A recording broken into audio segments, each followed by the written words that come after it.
Devil in a red dress. Call 911, I'm a killer. You know I hate to confess.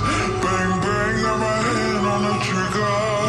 The devil in a red dress.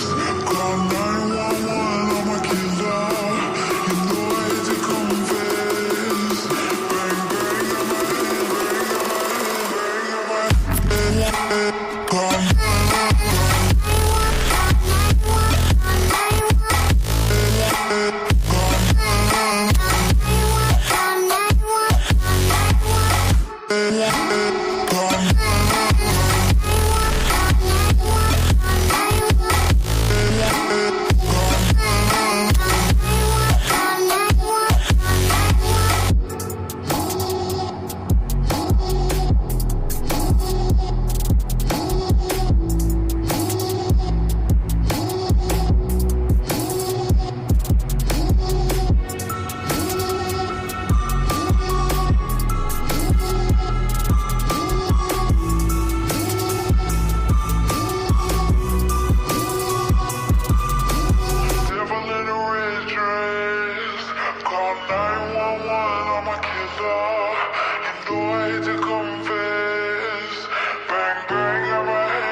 What's going on, ladies and gentlemen? Goodness gracious. My apologies for the delicious. Yeah, I know it's after 11 o'clock. I know, it's crazy. I was a little held up because your boy was at the fun shop. Because at the fun shop, I had to get some paperwork started. And if you haven't seen the what I dropped on IG, I don't know, like a little less than an hour ago, I'm gonna show y'all a little picture, little picture. All right, so 1, 2, boom. So I'm sending this picture to myself so I can pop it up and show y'all. So CMMG came through early, and I just got started on the paperwork. And let's see, bam, here it goes. All right, hold up. Let me screen share this with y'all. Hey, look at that. See, as soon as I mentioned that I posted something on IG, you guys come through. I see the alerts on my phone. You guys are awesome. Drewski, I saw that. You guys are awesome. All right, so let me pull this up here. So what we got here, if you guys were here on the live show that we did on the other platform, you guys saw CMMG, Mike. We love Mike. He's an incredible person, a great human being. But CMMG also has some incredible products, and one of the new things that they're focusing on is their new zeroed line of cans. And holy moly, when we were talking, I was like, dude, you know what I'm trying to do? I have the MP5 SD. Oh snap! Oh yo! Everything is fine until you drop one of these. Yes, that's the Aegean from Definition Knives. DefinitionKnives.com. Check them out. Woof, man, I bumped right into that thing. All right, so let me pull this back up here. Boom, we're back in the live stream. Okay, so CMMG came on the show and we had a conversation, and we were talking about a bunch of their new products. One of their new lines being the Zeroed line of suppressors, which are all 17.4, steel cans that are sealed with freaking laser beams. I mean, literally, it's a shark with a freaking laser beam. If you weren't there for it, you missed the funny stuff. But I had said, look, I was trying to keep the MP5 SD. It's an MP5, which here, we'll bring it over here. Boom. Let me make sure that you guys can still see that. There we go. There we go. So this is the Fake Me Out MP5 SD. Let me see if I can do full screen. There we go. So what this is it's kind of like a reverse stretch. Okay, so this is the, and we'll get to the topic in a minute. All right. So, for the commenters out there, get ready to say like the show doesn't start until 47 minutes and 13. Okay, whatever. So someone's going to. All right. It's just, it always happens. Anyway, so this is like a reverse stretch. So it is a full-size receiver, full-size upper receiver, but it's a K barrel, and then it has an SD handguard, whatchamacallit, welded to the receiver. So it's not something you could just slip on and slip off. Like, that is actually welded to the receiver and the front sight block and all that. Well, the K barrel is inside the handguard. And then because it's a K barrel, it has the 1/2x28 threads, and it has the tri-lug suppressor adapter. So after pulling actually I have it right here. After pulling off the fake can that comes with it, I was like, you know what? I think we could make this a tiny package. Just because it's kind of like an MP5 SD doesn't mean it has to be full, almost the size of a full-size rifle, like an MP5 SD. We could make it a little bit smaller. So the idea was to have a can, coming out like just a couple of inches. Well, after doing some research and having Mike on, this zeroed 36K suppressor is 5.5 inches.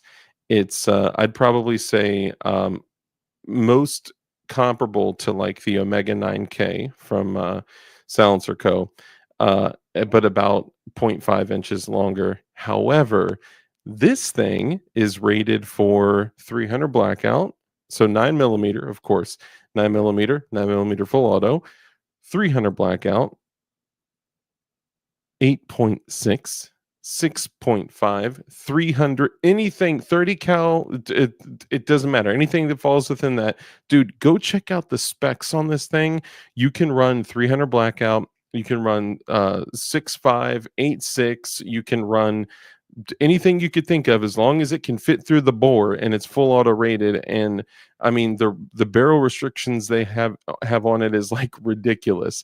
The barrel restrictions is like 8.5 inches and an 8.6 or something like that. Like the thing is made to just beat it up. It is crazy durable. It is a hardcore can, and yeah, I'm pumped to give it a shot. Now, I don't have it in my possession yet. This is my MP5 SD clone, and shout out, by the way, to Drewski, because I appreciate you, man. That gold dot on top, it's not a red dot, it's not a green dot, it's not a blue dot. That is the Holosun gold dot, which is that amber dot. And that indeed is probably one of the coolest dots that I've got. I kept it on the high mount because it actually clears the ghost ring sights. So we'll get into it pretty quickly here in a minute. But I just wanted to kind of go over this because I was able to go in, I was able to do the paperwork, and we'll see just how long it takes to come back. Ditch the blade brace and get a safety harbor tail hook adapter. So actually, that's what I was originally going to do. However, I was looking intentionally for this brace, and I talked to Walt, And Walt, I was already talked to him. He already had a blim. I was going to buy a blim from him. He wasn't just going to send it to me. I was going to purchase the blim from him. But Kurt, 24, literally bought that brace for me because he knew I was looking for that brace specifically. Because when you see it in person, it is like it's got that like old school like A3 vibes. It's just it goes with the whole SD, SD vibes of the gun. But I agree. In almost every single other situation, I would have gone with the Safety Harbor Firearm compact entry stock with a brace on it. But yeah, man, it's incredible. Love those. And for almost every other application, I would still encourage anyone to get the Safety Harbor Firearms braces and stocks of the KES. They're dope. Hold on, I need my Biden Wakey juice. If you guys don't know about the Biden Wakey juice, then what can I say? You're missing out. What a stupid son of a bitch. Anyway, I just wanted to show this off, man, because it's super cool, dude. Shout out to CMMG for sending this to your boy, and I can't wait to get the paperwork back and actually put some rounds through it. And I'm gonna push it. I'm gonna see all what it can take with. So we can do 9mm. 9mm, full auto. We could do some FRTs, super safety activity. 5.56, 300 blackout. I mean, I do have 7.62 by 39 as well. Although I don't personally have 6.5 Creedmoor or an 8.6 blackout. I do know some friends that do. So I think we can get busy with this. So it's gonna be dope. I'm super pumped. And shout out to CMMG. And plus, they're like just over $5. Like that has got to be one of the most solid, affordable cans out there. So yeah, I got to be cautious with the whole price thing, but for just over $5, yeah, that's what's up.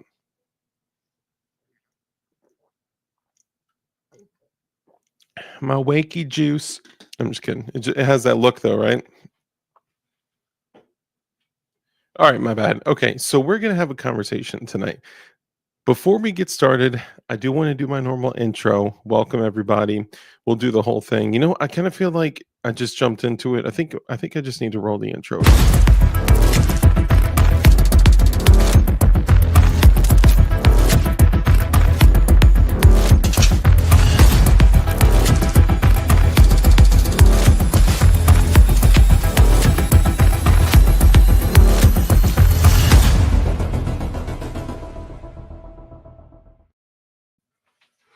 What's up, guys?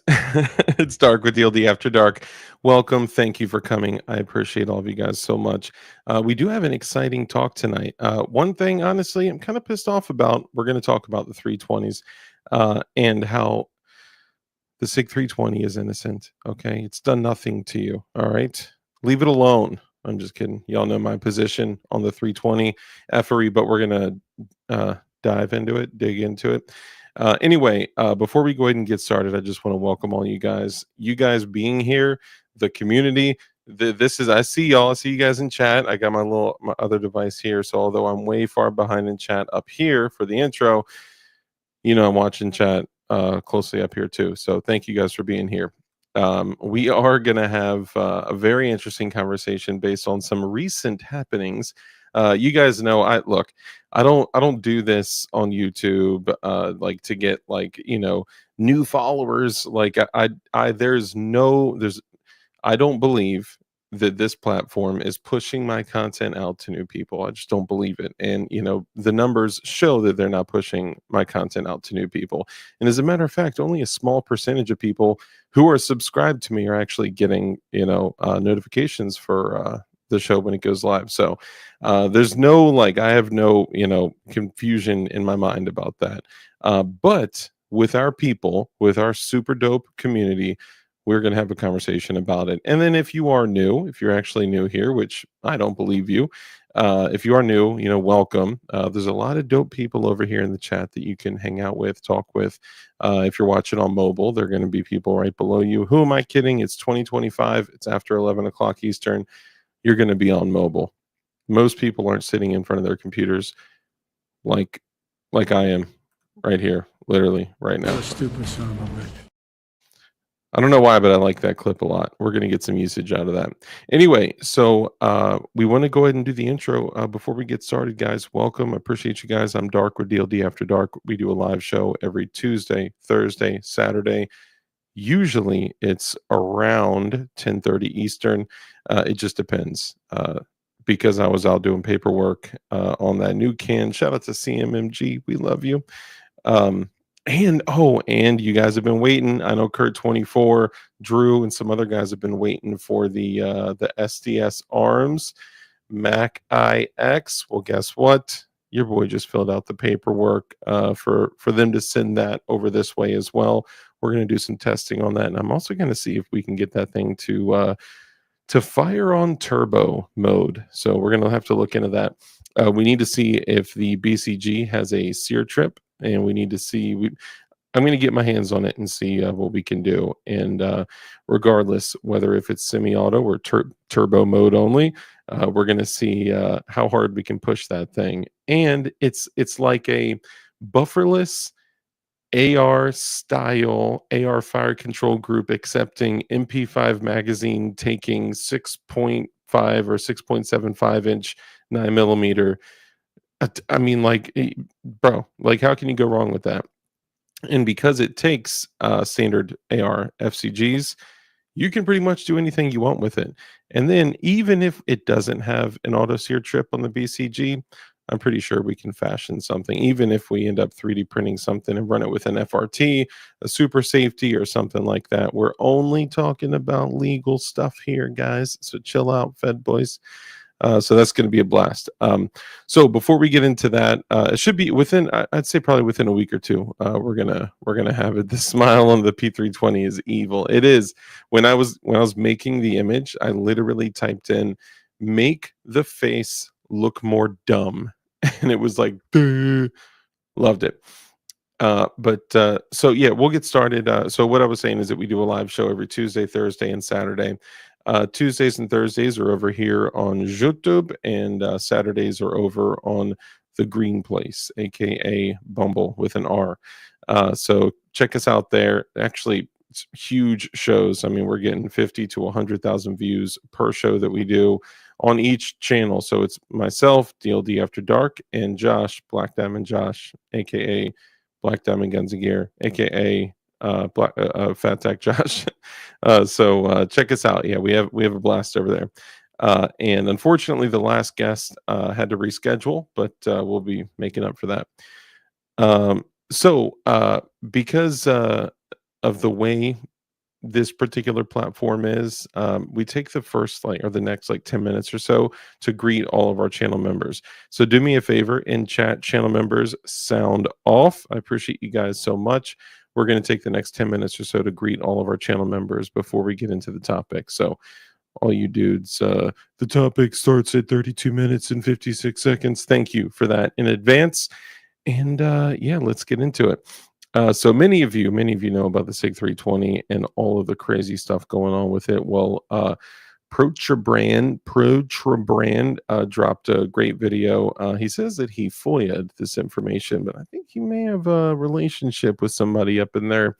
And either way, it was great information. We're going to discuss that. But I have a particular bone to pick with some of the things. Like, the firearm community is just so eager to accept the lazy work of other people, and it's honestly, I see it all the time with people, those free thinkers on the right, and look, I hate the whole right and left thing, but let's be real. Most people in the world of firearms, freedom, liberty, and independence, usually they're more conservative, and they're just so eager, like what we constantly are screaming about people on the left, just having other people think for them and deposit words in their brain, and then they go run around repeating it.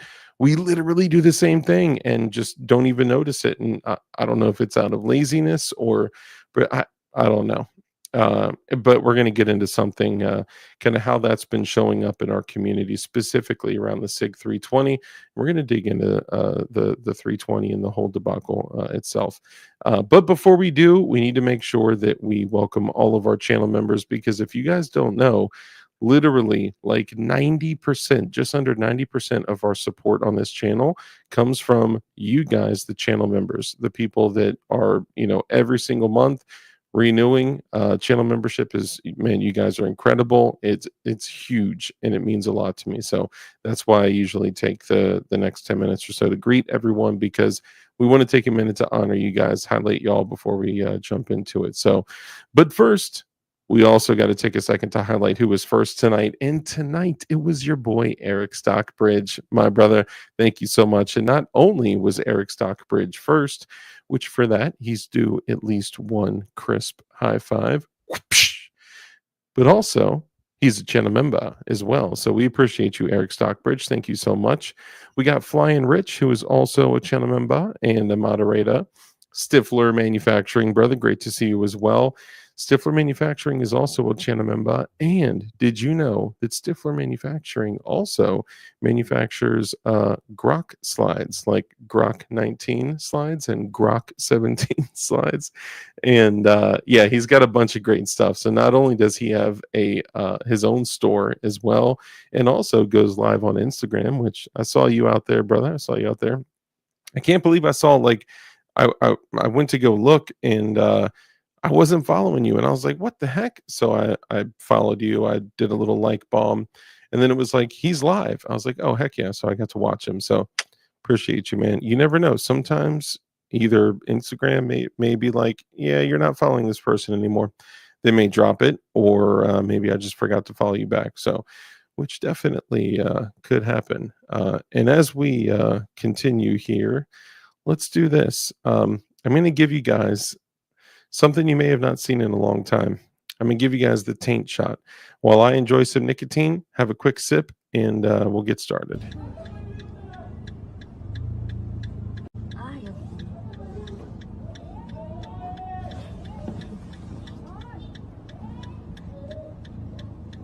Taint.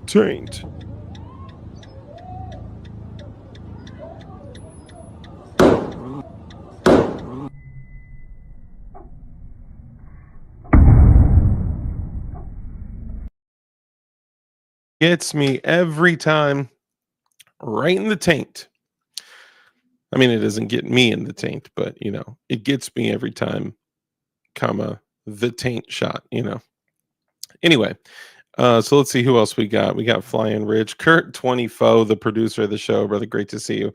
Let me know if bang bang. Let me know if my mic is too hot too. I think I might be peaking a little bit. Boom, boom, boom, boom. All right, let me know. Let's see who else we got. We got an OG Joe Morris, brother. Great to see you. Let's see. Kurt 24, the producer of the show, Flying Ridge, Eric Stockbridge, Zanti Misfit, brother. Great to see you. Also a channel member. Appreciate you, brother. Kurt 24, and Joe Vacu. Great to see both of you guys, both moderators. Let's see. That's Zanti, Flying Rich, Joe Vacu, Mike McClune, the Goon, brother. Great to see you. 5x5. Beautiful. Thank you, fellas. Appreciate y'all. I'm all the way back in the beginning, so it's going to take me a minute. Please take your time to look at the thumbnail. Look, I put quite a bit of work into that, all right? And look, I know it doesn't look exactly like a SIG 320, but it's kind of close, By the way, I'd like to say that everything we're discussing tonight is allegedly. It's all allegedly. And if I didn't say that it was alleged, it's because I was alleging that I allegedly said it. Allegedly. Let's see. Joe Vacuski, Blue Curtain Burner, brother. Great to see you. Also a channel member. Appreciate you, brother. Mike McClune, the Goon.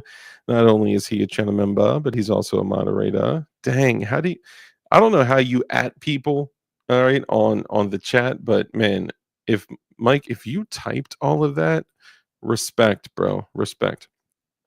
All right, let's see. Joe Vacuski, Kurt 22ski. I'm just kidding. I know it's Kurt 24. He's the producer of the show. Drew in Oregon. Not only is he a channel member, he's also a moderator. So put some spec on his name. Jovacu, Mike McClune, the Goon. Let's see who else we got. Stifler Manufacturing. Oh, and also don't forget, if you use code DARK, you might save some coins on that thing.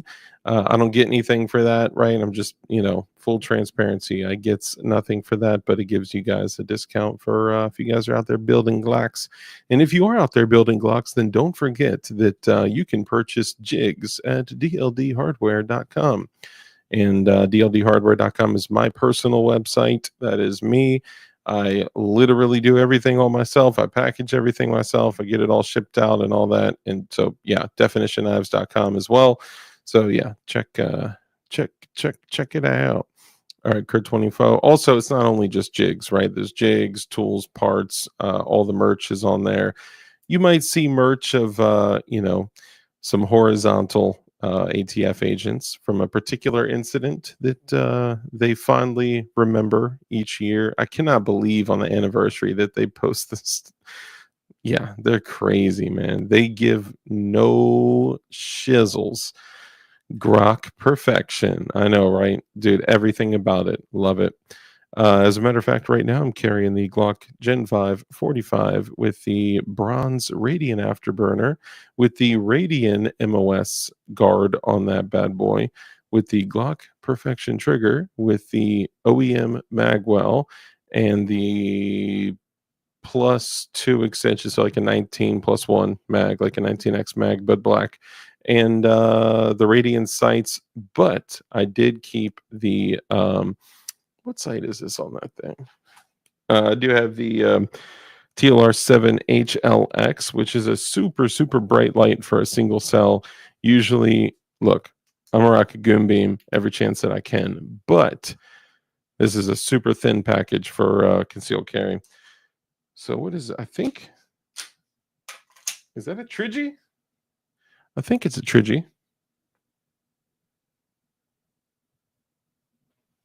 Yeah, I think that's a Trigicon front sight. I couldn't bring myself to remove a tritium front sight and then put a black blade Radian sight on it. You know what I mean? I don't know. I like the tritium. So it's got the RMR with the Radian RMR guard on it. I wish I could just pick it up and show you, but I can't because YouTube, YouTube. Drewski, lifetime channel member. Appreciate you, brother. Thank you so much. Mike McClune, Kurt 24, the producer of the show. Stifler, we talked about the Stiffmeister. Let's see, Flying Rich, Damian Cristo. Great to see you, brother. A bunch of you guys in here. Dust Cover Actual, welcome. Appreciate you coming in and hanging out as well.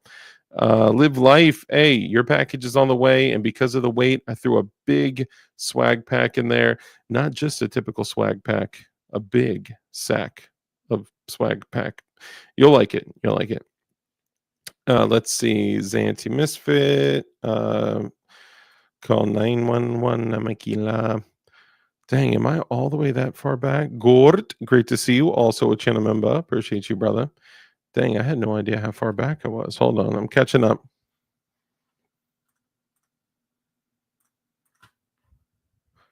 My bad. Every now and then I need some nicotine. I mean, I wish it was still Pride Month, because then we could play things like, oh no, no. Thank you, Kurt 24. I agree. That is one of the best intro songs.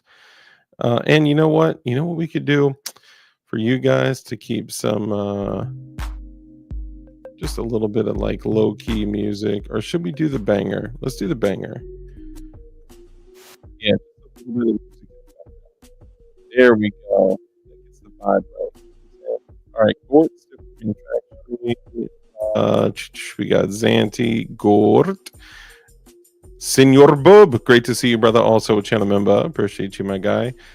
Let's see. Flying Rich, Flying Reich. Let's see. Catching up, Senor Boob, Flying Rich. Oh my goodness, man. I am super far back. Hey, TMC. Great to see you, brother.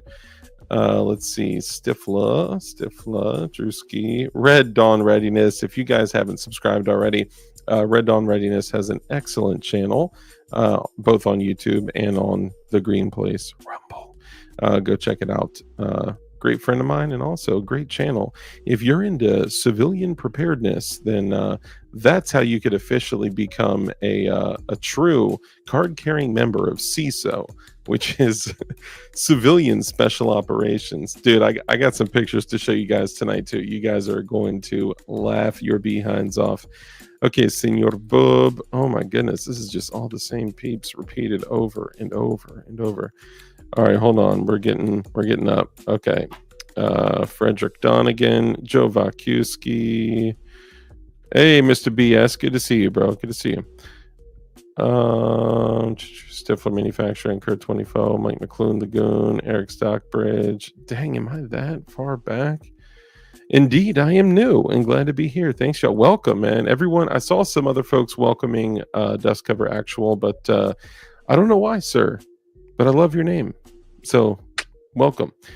I really do. Look, I like it. I like it. 320 has deserved all the hate. We all know. I know. It's crazy. Look, I'm not going to totally tear it up, but I'm going to share my true feelings. Now, these are my personal feelings on it, okay? And I personally don't have any desire to get a cease and desist or torturous interference lawsuit or anything like that. So I'm just sharing my personal opinion. Now, I don't want you guys to take my opinion and then go off and make purchasing decisions or not make purchasing decisions based off of what I'm saying. So please keep that in mind. You are able to do whatever you want. You can go think for yourself. If you believe that the 320 by SIG is the most heavily tested and, proven platform on the planet, then by golly, you've earned the right to carry that bad boy appendix pointed at your junk. Fluffy Bunny Arsenal, brother. Great to see you. Also a channel member. Appreciate you, brother. Let's see who else we got. Senor Bob. Steve Whoop. Brother, great to see you. Also a channel member. Appreciate you, man. Let's see. Drewski. Steve Whoop. Zanty Misfit. We said what's up to Zanty, Steve Whoop, Fluffy Bunny Arsenal. And how many of you guys are going to be going to goals? I know I've spoken with a few of y'all. I missed another text back from Matt as well. My bad. I'll get back to you, brother. It's been a crazy week. It's been a crazy year. I'm gonna keep it real. It's been a crazy year. Let's see. Steve Whoop, Fluffy Bunny, Senor Bub. I'm sick from seeing that after the surgeries I had. Oof, man. I don't even want to know. I missed something. I don't even want to know. Steve Whoop, Kurt 24, Frederick Donegan of the Red Dawn Readiness channel.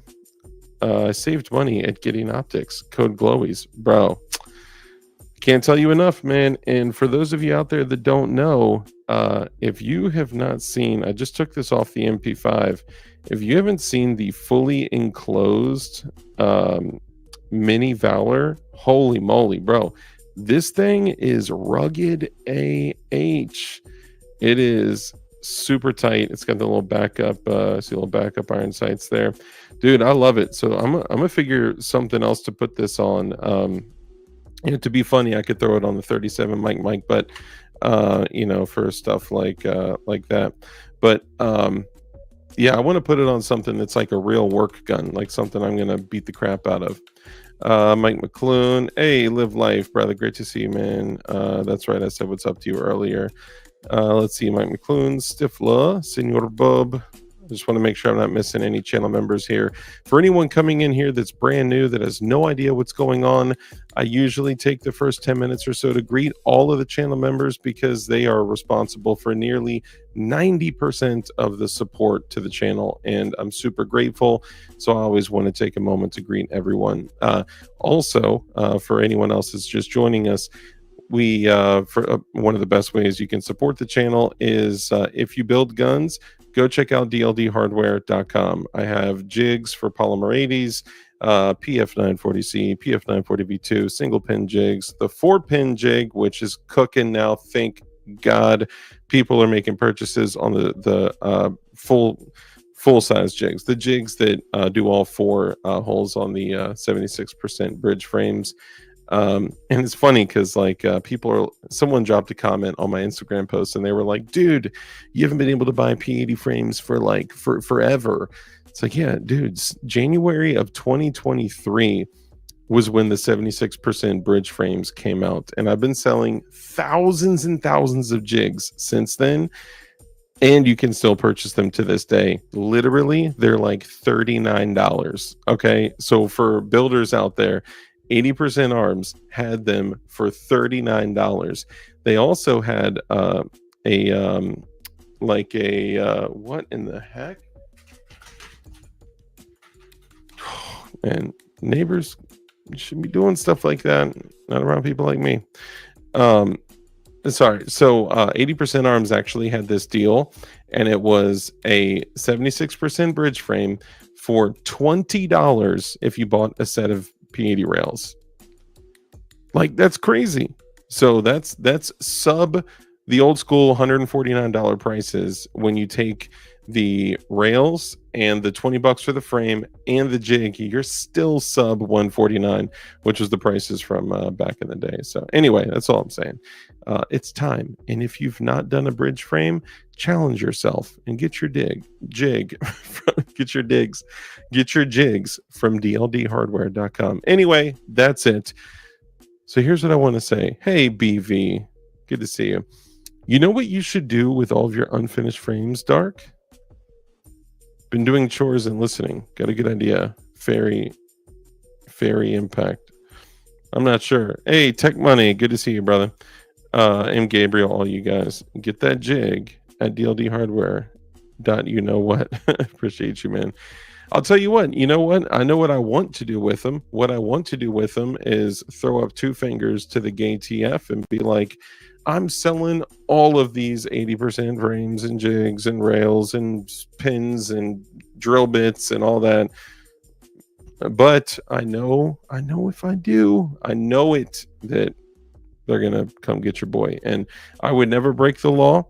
I would never break any laws, rules, regulations, restrictions, sanctions, ordinances, and I always follow the law because, look, I got a family, right? I have a child that depends on me for her well-being. And you know what? I don't intend on spending any more nights at the Gray Bar Motel, as Rich calls it. So paint all your frames white. Get those cheap slides from an internet provider and make the Stormtrooper Clone Wars line. Yo, DB Cooper, good to see you, brother. Also, channel member. Look, man, I've even talked to another dude that's in FFL, and he's like, dude, I want to do a whole run of custom stuff with all the frames that you got. I want to serialize them and sell them and all that. And you know, I don't know exactly what I'm going to do yet, but I mean, I have thousands and thousands of dollars of P80 frames just sitting, which for the feds in the chat, obviously I'm not going to sell them because that would be unlawful for me to sell them as a company. You know, as an individual, if I bump into another person in the same state and I do a lawful private transaction, that's different.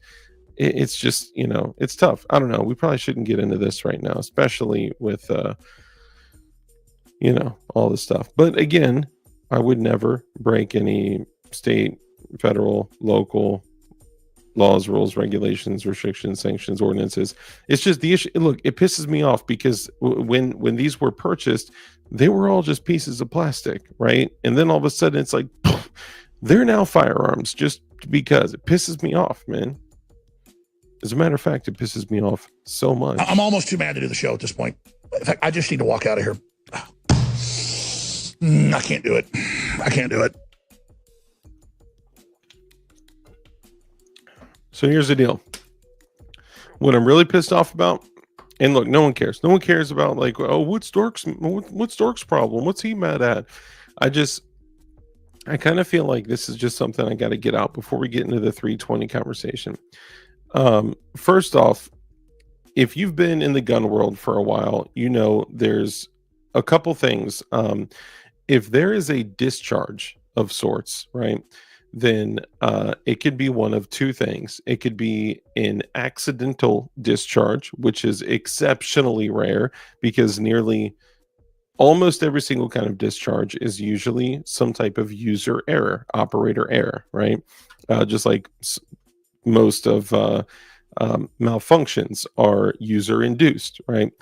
Most discharges are actually negligent discharges, meaning that a person was dumb and broke one of the 4 firearm rules. And as long as you don't break more than one of those rules, you're likely to not injure or permanently injure, we'll call it, somebody. But if you look back at a century of or more of firearm handling, yeah, dang, that's crazy. Anyway, the 4 firearm rules, then all of you guys know that being around firearms, training, carrying a gun every single day. I recommend everyone carry a gun every single day. I carry a gun in my house. I carry a gun literally in my waistband when I sleep. Maybe that's a little too excessive, but whatever. And honestly, one of the ways you can do it. Oh, did I move it? Hold on. Make sure there's not a piece in it. Swoop. The Fat Tack holster with the +1. This thing is fire. It actually helps you hold the gun very, very, very low. And yeah, I would recommend that. Anyway, if you're taking off your gun for comfort, then it's because your holster's not comfortable. If your holster's not comfortable, you're not going to want to carry. So I carry a gun literally all day, unless I do not have pants on or shorts or something like that. Then I'm going to have a gun in my waistband. And so basically when I'm showering, and that's when your shower gun comes into play. Anyway, if you have a discharge, it is either a negligent discharge or an accidental discharge. Honestly, let's be real. Most discharges are negligent discharges. They are from your booger hook touching the bang switch when it shouldn't, or you getting a bang when you think you're going to get a click because you unloaded it, then loaded it, then walked away, then came back and thought it was still unloaded, or whatever it was. Right? Something happened, and I've told you guys I've had a couple very early on back in the day. Look, I had a couple as a young dummy. A couple negligent discharges. One of them, I just put together a 20-inch AR, and back then, this was like 10 plus years ago. Okay, actually, you know what? This is probably like oh dang, this is probably like 13, 14 years ago, ballpark. I put together a 20-inch AR, and I had a spike slower and a 20-inch an A3 upper, and put this together. And back then, like the lowers weren't all to the same spec. So sometimes if you were using like aluminum mags, they would run totally fine. But sometimes the polymer mags, like P mags, would actually be very sticky inside of certain mag wells. Well, this spikes lower for some reason. I had a couple P mags that were just super sticky. One wouldn't even go in at all, or it took a lot of force. So I was holding the 20-inch AR. By the way, this is when I right before I moved out of my parents' house. Okay, so I'm in a home with my parents. They're both downstairs. I'm upstairs, and I was getting frustrated at this thing because I just put it together and the magazine wouldn't go in. And I was just kind of test fitting different mags and stuff. So I ended up locking the bolt back. Okay. Locked the bolt back. And then I took the magazine and tried to fit it in, and it just would not go in. And I'm like sitting there with, it's a big old 20-inch, right? So I'm holding it like braced under my armpit, and I'm jamming it in there, and it just won't go in. And I'm like, what the heck? So as I keep trying to jam it in, I wasn't really paying attention. Okay. And it was off safety because the hammer was down before. So you can't engage the safety when the hammer's not cocked back. Right. So I just wasn't paying attention, and I was more focused on slamming that thing in there. So I lost track of where my index finger was, and it ended up inside the trigger guard. Now, again, young, dumb, inexperienced, thought I knew everything. That's how all this happens. And I end up like a big old dummy slamming that thing. First, it started to go in there a little bit. So I ended up slamming that thing in there, and my index finger had gone inside the trigger guard. Well, what happens? You get enough inertia in there, then the spring, as your bolt catch opens up, your bolt in BCG and bolt is riding against it. If there's a split second of just enough inertia for that to close, that bolt is going to ride forward, and that's exactly what happened with my trigger finger, my index finger in the trigger guard, and boom. I mean, when it went off, dude, I didn't even hear the bang. The second it went off, it was just like, ee! Like, the ringing in your ear. Dude, a 62 grain green tip LAP light armor penetrator discharged in my bedroom as a young man. And first it hit with a 20-inch barrel. God bless. First off, thank God no one was hurt, okay? Because I was only breaking one of the rules of, really, I should have had it. But anyway, but I was an idiot. Again, I was inexperienced and I was stupid. And I wasn't being cautious. I really should have just been like, oh, this one doesn't fit, and just been on to the next one, right? But I didn't have 200 magazines like I do now. So when it discharged, it first hit it's a steel cable box, and it hit the front of the cable box, traveled through, broke a bunch of internal components from there, exited the back, and it totally banana peeled that. And it was steel, trust me. And then it went through the wall behind it, and then into that wall, went all the way through, exited that wall, went into the bathroom, went through a piece of wall art, and then went into that wall, the next wall, went through that wall, exited that wall, broke into 3 pieces, so 2 pieces of the shell of the projectile, and then the 1 piece, which is the penetrator. So all 3 pieces are flying through at this point. Actually, that was when it came through the first wall. It had broken into 3 pieces. Then it exited that wall. Then it went into the desk in the next room, and then the 2 pieces of copper jacket of the projectile just disappeared, and the projectile hit there was like a solid oak bunk bed in the next room, and it literally hit it, put a dent in the wood, and then fell to the ground. And I actually still have it to this day. Let me see. Oh, you know what? Hold on. I think.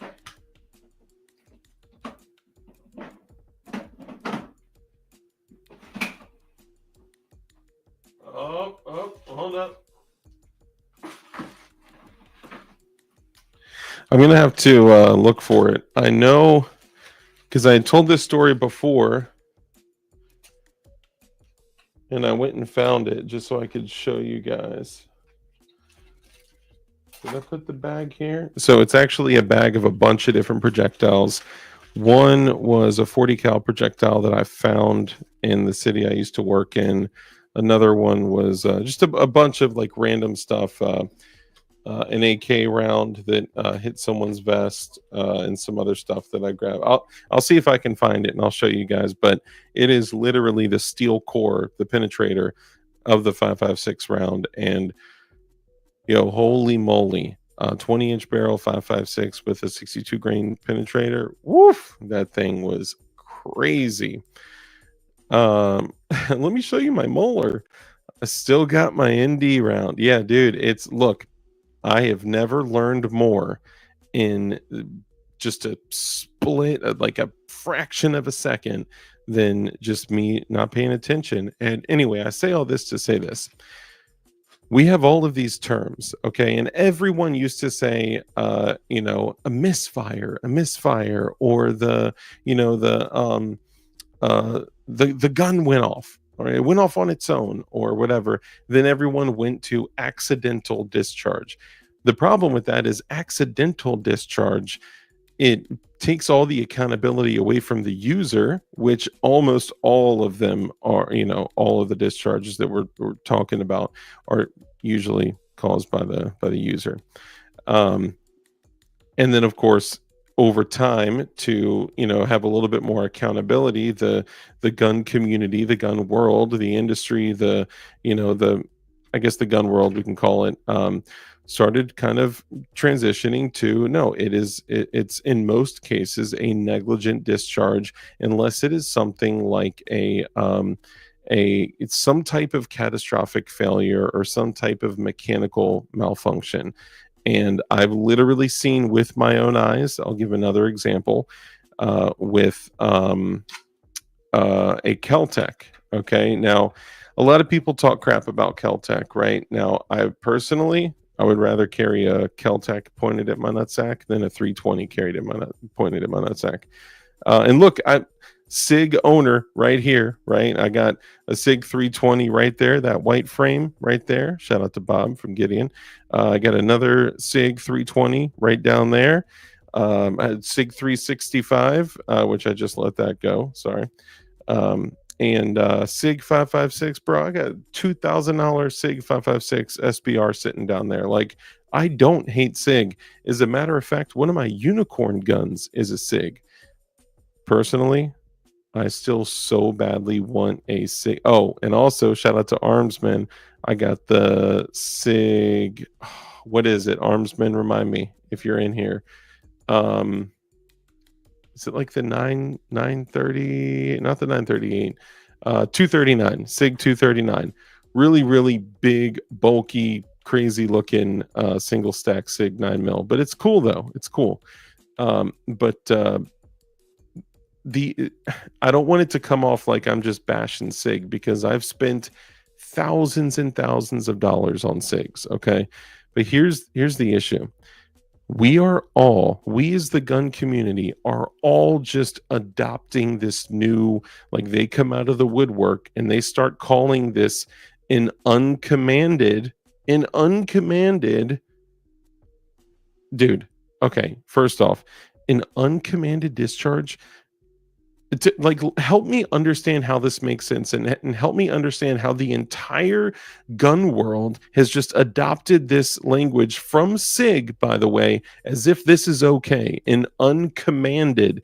There should be only one way to command your firearm to discharge, which is the pull of the trigger. Okay, there should be no other way to make your gun go off. Now, I get it. Guns weren't drop safe until, like, that time frame between the 70s and the 80s, when a lot of, like, so 1911s, right? They used to use these 70s series triggers, which you were basically banking on the gun not having hard enough of an impact to where the amount of impact and inertia could overcome the amount of spring tension holding back the firing pin. But if it did, it could literally break a primer and that thing's going off. Back then, like, dude, look at all the gun lore, like in movies. Someone drops a gun, it goes off, right? Like, that's what everyone's thought was that if a gun is hot, if it is cock locked and ready to go and it gets dropped, boom, it goes off. And that's just not necessarily the case, especially over the last, like, 30, 40 years. Guns have been, like, intentionally designed to be as safe as possible. And I think Glock had a huge, huge part of that. But man, it's just so frustrating to me that the entire firearm community as a whole is just accepting this uncommanded discharge terminology as if it's okay, or as if it's acceptable. And I think that's BS. And none of us should be just agreeing to adopt SIG's language. It's not an accidental discharge. Agreed. It's not a negligent discharge, because it's not necessarily the user. Assuming that what we're talking about here is the gun truly going off by itself. If it is the gun truly going off by itself, well, then if SIG is blaming all the individuals, then I don't know why they wouldn't call it a negligent discharge, because that's what it would be, right? If their keys were in the holster and that pulled the trigger, or if their finger was on the trigger when they were manipulating it and holstering it, and, like, that's what made the gun discharge, well, then it would be a negligent discharge, because they did something retarded that ended up, causing the gun to go off. But in this case, SIG came out with their own magical terminology that is called an uncommanded discharge, that all of us just, like, purchase wholesale and we start using it, and it frustrates me because it's not an uncommanded discharge. It is a mechanical malfunction, a catastrophic mechanical malfunction, where your gun, which, remember, your gun, Sig, allegedly, I guess, right, your gun was originally designed as the SIG 250, which was a hammer fire design. I never heard about any problems. I was working at a gun shop during that time when the SIG 250 was kind of taken off, and the SIG 250 was decent. It was the SIG 320, the poster child for birth control. Oof, oof. Sorry, I'm missing a whole bunch of chat, guys. I command that no gun round hits my shaft or sack, for real, dude. I love my SIG products, but they are beta test. But whoa, yeah, you ain't lying. Don't jiggle your sigil. I've had 2 Keltec PMR 30s. They ran one, had a spring that wasn't attached properly when I got it after. Yeah, let me get back to that. Thank you for that. Let me get back to the other Keltec issue. Hang on. So the reality is that any gun can go off, anything mechanical can fail, and I'll give another example of the Keltec that I saw, which if I go back and scour through all my video, I may actually have video of the incident occurring. But so my issue, backing up, is that in the entire firearm industry, in the firearm world, in the firearm community, whatever you want to call it, which we've talked about this, I kind of personally hate the term the firearm community, because it's like it does the exact opposite of what we think that we're doing. We're making it seem like we're this group of guys that are 2A is the way and all that. And all of us love our natural rights, and all of us love exercising our natural rights, and believe that those natural rights given to us by God are protected by the Constitution of the United States of America and the Constitution of the state that you live in. But let's be real, the government is not doing their only job of protecting those rights that are supposed to be guaranteed to us by the Constitution, by the rights that were given to us by our Creator, which is God. Sorry. Anyway, so my issue is that well, let me finish. Sorry, I got sidetracked. It's akin to saying, like, well, in the shovel community or in the screwdriver community, these are tools, right? These are tools that at times you need, right? It shouldn't be like this little taboo group of dudes, right? That's like the gun community. These are tools that every human being should be comfortable with. And unfortunately, they've been politicized, which is totally taken gun culture underground, which sucks, but they are highly skilled at that. The manipulators, the string pullers, they're highly skilled at that, and y'all know that. Give me 1 second. Actually, you know what? I'll let you guys enjoy this quick flick while I can't play that one. That's not a good one. There you go. Oh, I get it. You're retarded. You don't understand a word I say. You don't understand a word I say. What a stupid son of a bitch. 1 sec. It's hard when I don't have a guest on here because I got to talk the whole time. I can't even take a second, MC Moron, what's up, brother? Good to see you. Hey, did you like? If not, why are you a filthy fed boy? Aggie, good to see you, bro. The first step to understanding is words with fixed meanings. Yeah, so the interesting thing here is that if guns were just going off by themselves, same thing for Glocks. Okay, so let's say if and this has been the example that I gave in the past. If Glock came out after having 5 generations of firearms that were trustworthy, reliable, and that were safe, right? They have a massive cylindrical piece of steel that blocks the firing pin. If all of a sudden they came out with a 6th generation and Marengo, you know what? I got I got one. I'm not saying nothing's for sale. All right, I'm just saying this is mine. I'm just saying I have one white GST9 80% frame, and I'm gonna build that out. And actually, you know what I think? Let me know what y'all think about this. I think what I'm gonna do is get that what is it?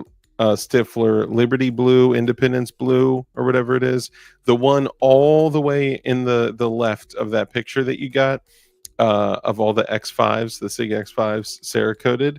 There's that one blue, maybe Mystic Purple, but I think if I got one of the Stifler slides, which is also excellent, 17.4 steel, in that color blue, I think Independence Blue, whatever it was, and then if I could maybe send the Magwell to you and maybe a couple other things to get that done at the same time that you're doing all the other stuff in a matching blue, then I could actually have white, blue, like a super dope package. Anyway, we can talk about that later, but Stifler makes some dope stuff. And two, Marconi makes some really dope stuff as well. You missed a bunch, Marconi. I'll tell you what, today I saw a dude at the gun range at the gun shop that I was at, which is a range as well. And he had an arc slide. And I was like, oh, that's dope. Have you seen the Marconi slide? And he's like, oh, no, I don't think I have. I was like, you haven't seen the Marconi? What? You have an arc slide and you haven't seen the Marconi slide? So I showed him the V2, and there were a few other guys from the shop there. And I was like, yeah, for the price of a Radian, you can literally get a super dope slide and the barrel with the chunk port and the other ports and all that. It was super cool. But yeah, I was a little jealous when I was looking at that. I was like, dang, I need something with a big old chunk port like that. One day I'll get a Marconi V2 one day. It kinda, I've been on and off it constantly. Yes, dude, you are too dang good. Stifler Manufacturing says at DLD After Dark, the FX 104 Liberty Cerakote color. He knows the freaking cage codes, dude. That's insane. Okay, so this is what I was saying. We have terminology for things, and yes, we do evolve. The gun world evolves and things change, but you can't say that something is an uncommanded discharge. And the example that I was getting to was this: if Glock, who has had 5 very successful generations prior, if they came out with a 6th generation Glock, and then all of a sudden all of their guns, you're getting reports of their guns, all Gen 6s going off, just left and right? More than 400 incidents of these firearms going off, and more than 100 people injured and or lights out from it. Okay, people would probably be like, you know what? I love Glocks, the generations 1 through 5. However, there's enough evidence for me here to make a decision that it's probably not a good idea to carry this new 6th generation Glock, because the risk is not worth I could grab that 320, rack around in it, and carry it on my waistband every day. It's not gone off. When I ran it before, it's not like the likelihood is very, very low. And we're actually going to get to that too. There was like 4.7 million different combinations of things that could happen that would end up in the SIG 320 not going off. Okay, that's how rare it is. But here's what we need to keep in mind. The SIG 250, when it launched, it was a hammer-fired design. And at that point, which if you look at the FCU of a SIG 250, it looks almost identical. And from what I heard, you could almost slip a 250 FCU into a 320. That's how similar they were. But it was a hammer-fire design. And when it was first launched, it didn't like blow up, but it was doing okay. I was working in a gun shop then, and the reason that people really wanted the fire control unit kind of system was because it was appealing to be able to, purchase a full size and then also get a cheap grip module and some other parts, and throw it in a subcompact or a compact or whatever. So that was kind of their pitch, right? But years later, when the SIG 250 had, a couple of years later, when the SIG 250 hadn't really blown up, but it was doing okay. All of a sudden, there was an opportunity to have SIG jump in for some potential contracts. And all of those potential contracts said semi-auto, 9mm, modular, striker fired pistol. So it makes sense that they jumped in and said, hey, how do we turn this into a striker fired pistol? Allegedly. I'm saying all this is allegedly, okay? And then they took an existing design in the SIG 250 and they literally turned it into, they retrofitted it into a striker fire design.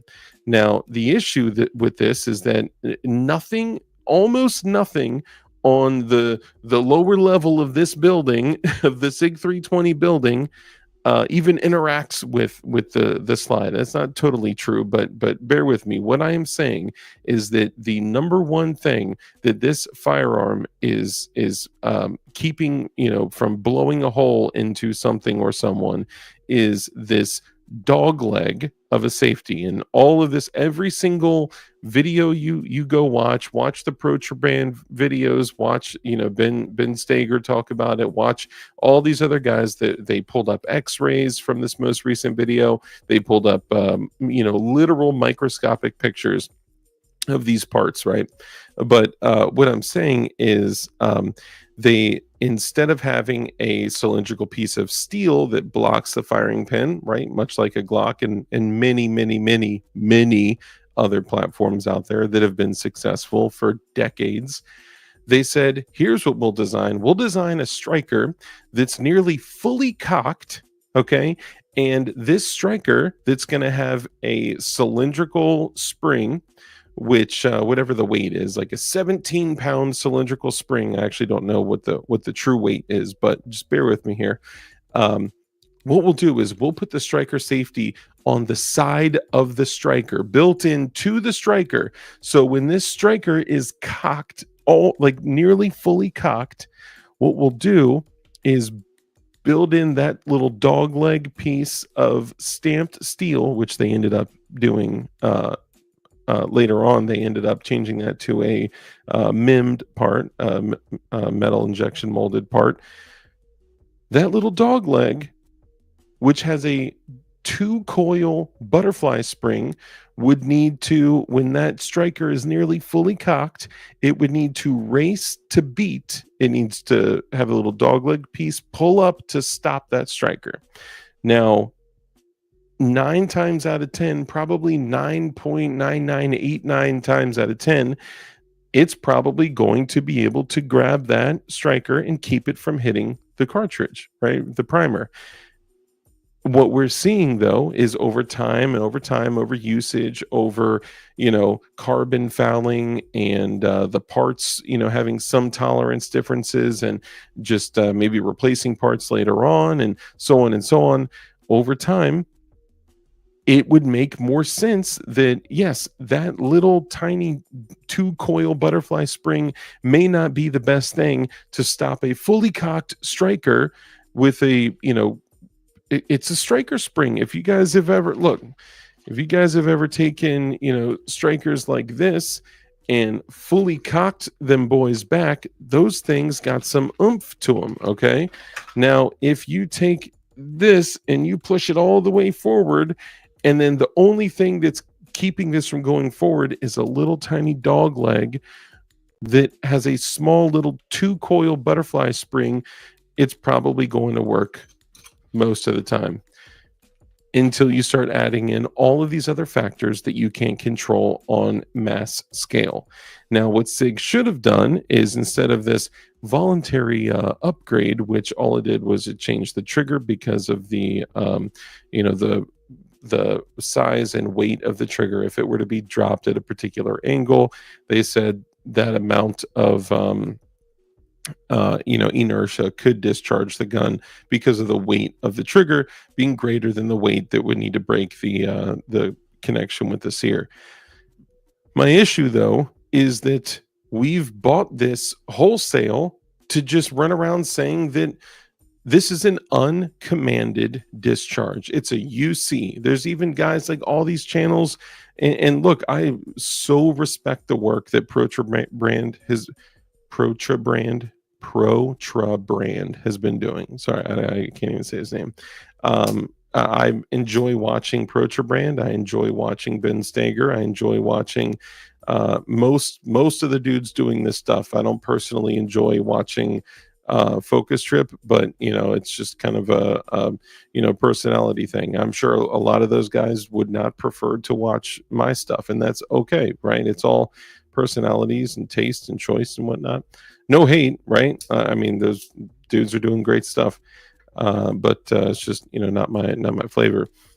But everyone is out here taking the SIG term, right? It's not an uncommanded discharge, because the way you command a gun to discharge is using the trigger. It is a massive, catastrophic mechanical failure. The gun is failing.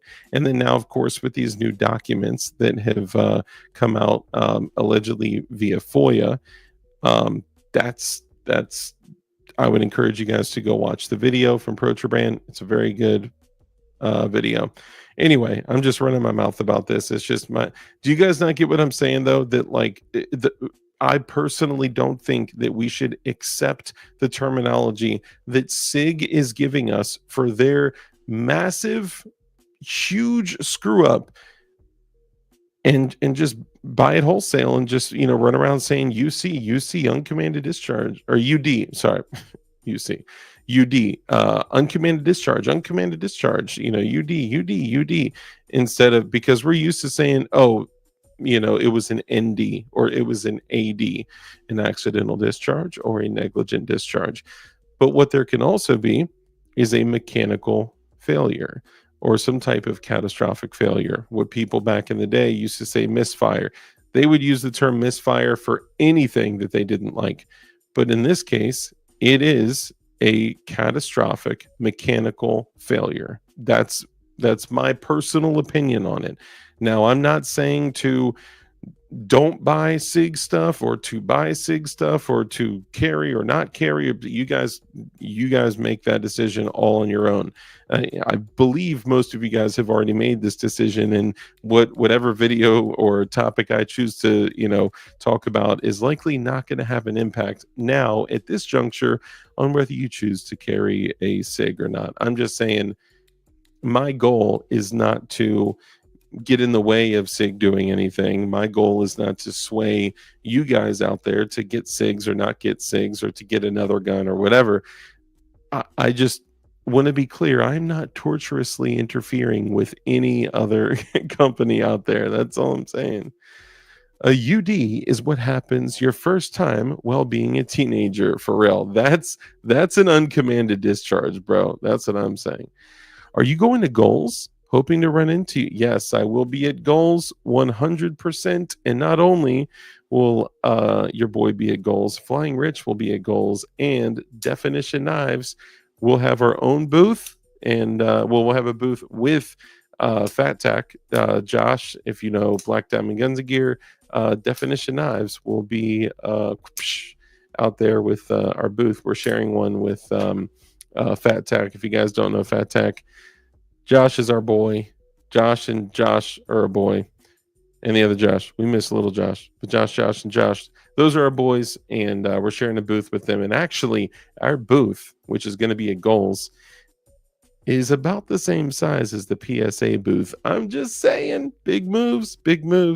Yeah, so we're going to be out there. That'll be awesome to see you. So feel free to come through. I just mentioned you earlier that I missed your text. After the show, I'll shoot you a text back and I'll get back to you. It is just a bad design. Look at a PDP. They have a fully cocked striker, and you can ball bat them and they will not go off. Absolutely. There's so many other ways to change this, right?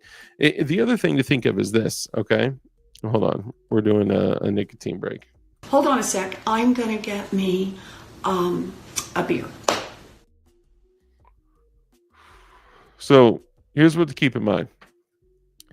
You got to be so arrogant and so stupid and lazy to just stick to your guns and say, no, this way works, my way works, because it's our way, it's the SIG way, right? If that is what happened, of course. So the amount of money that they have paid to keep court cases from going to discovery is mind-boggling. Imagine how much money they would need to put into, say, the designing of a different frame or slide or striker fired system or whatever, way back in early stages. You know what, maybe 2 million, 4 million, 10 million, let's call it 20 million. Okay, if they needed to put $20 million into changing the striker system in the frame and the slide, okay, keep in mind, there's in one of their bajillion lawsuits, the moment that with that female deputy in Loudoun County, that one lawsuit, when it started to go in the direction of discovery, when they refused to settle, the moment that it was about to go to discovery, they settled outside of court for $11 million. $11 million. Now, okay, they can't go backwards, right? And now the problem is there's so many lawsuits, there's hundreds of incidents that if they were to say now, hey, SIG 320 is not safe. It's not safe. What does that mean? That means they're assuming liability for every single case. If they put anything out there other than this is the most safest and most reliable and best design in human history ever known to man since we created fire with our hands and eyeballs and whatever, then you know that they're immediately accepting liability for every other case. So they could never do that. AAP38 Wilberto with the 556 super chat. Thank you, brother. Is this same issue present in the manual switch/button safety model? Yes, because if you think, thank you by the way for the super chat. If you think about it, this is the same thing that if you look at like in 1911, okay, when you bring the manual safety of a 1911 up, it doesn't stop the firing pin from moving forward. It stops the trigger from moving rearward. And the SIG 320 is the same design from what I understand. And there have been other testing where other models with the manual safety have also had an uncommanded discharge, catastrophic mechanical failure, even with the safety engaged, because it does not, it places nothing else in between, like flipping that manual safety up, which I actually have one right here. And again, because we're on YouTube, I can't do anything here, but putting this, oh, goodness, oh, such a risk. Putting this up or down doesn't put any additional piece of metal or any blockage or anything between the striker and the casing. What it does is it doesn't stop the striker from moving forward, it stops the trigger from moving rearward. So hopefully don't can me for that. So what let me put this down. I don't want this thing to sneak out in the middle of the night and go knock off a bank or anything. So the manual safety goes up and everything else is still just as compromised, right? All it does is keep the trigger from being pulled. So let's go back to the 1911. So let's say a 70 series 1911. If you flick the safety up, then the gun is on safe, right? Well, what that means is that it is a manual safety that is stopping the trigger from being pulled. The lemon squeezer safety or beaver tail safety, that is stopping the trigger from being pulled. So no matter how much you try or no matter how much you pull, it is putting a manual piece of metal in between the trigger. You can't pull it, right? So you got the beaver tail safety, limit squeezer safety, whatever you want to call it, right? Limit squeezer, that's old school for those out there that don't know. So beaver tail safety, grip safety, the manual safety, right? And then in a 70 series, it is a floating firing pin with a spring. So if there were ever enough inertia to overcome the amount of pressure in that spring, the firing pin still technically could go through that channel. There's nothing physically blocking it. Now, the 80 series, which came out obviously in the 80s, which is the difference between the 70s series and the 80s series, actually had a firing pin block in the design. And that's why people said the trigger on the 80 series sucks. It's because it's doing another thing as you pull the trigger. The thing with the SIG 320 is that manual safety does the exact same thing. It keeps the trigger from being pulled rearward, but doesn't stop the striker from going forward. So does not change anything, unfortunately. As a matter of fact, most of the reports from the U.S. military and law enforcement were actually models with safeties on them as well. So a lot of times we think that like, oh, these options are safer because there are manual safeties on them. But I got a squeezer 32 short. Oh, I got one too. It doesn't have the lemon squeezer safety on it, but it is a 32 Smith & Wesson or 32 short. And I think it's from like 1912 or something like that. It's old baby. But yeah, same thing. It doesn't keep it keeps the trigger from moving rearward. It doesn't keep the striker from moving forward. So that's an unfortunate thing. Sandwich Chef, what's up, brother? Chanamemba, great to see you. Hold on. Yeah, the manual safety ones can do it too at the 320. Yep, facts. Damn, the MUP I won will sit on the shelf a little longer. Yeah, dude, see, I got one of the MUPs too, and I wanted to build one of the MUPs, honestly, just because it's a very challenging build, and it's something that I could look back on and be like, hey, you know what? I built a very challenging, very difficult pistol, and I'll never use it. But it was dope to be able to do that. But I mean, dude, it's like 44 holes that you have to drill through solid hardened steel. But it's just as dangerous. And I would actually add that it's even more dangerous because of the potential tolerance differences. Even if you're dealing with all OEM SIG factory parts, it's just not worth it. So let me get back to the Kel-Tec thing. I mentioned to you guys that I saw plenty of firearms go off, on their own, right? Now, no one ever at any point was like, well, that was an uncommanded discharge. That terminology, I hate that we're all adopting it. The entire gun world is adopting it. Even the people that are totally hating on SIG and dunking on them all day, smashing on them all day, they're all saying it's an uncommanded discharge. It's a UD. It's a UD. It's frustrating to me because it is not an uncommanded discharge. A commanded discharge is when you pull the trigger. An uncommanded discharge is when there is a catastrophic mechanical malfunction, right? Like, and I guess obviously SIG doesn't want it to be called that because, that would give crazy implications of liability of all of their other lawsuits that they got. And like I referenced the $11 million case.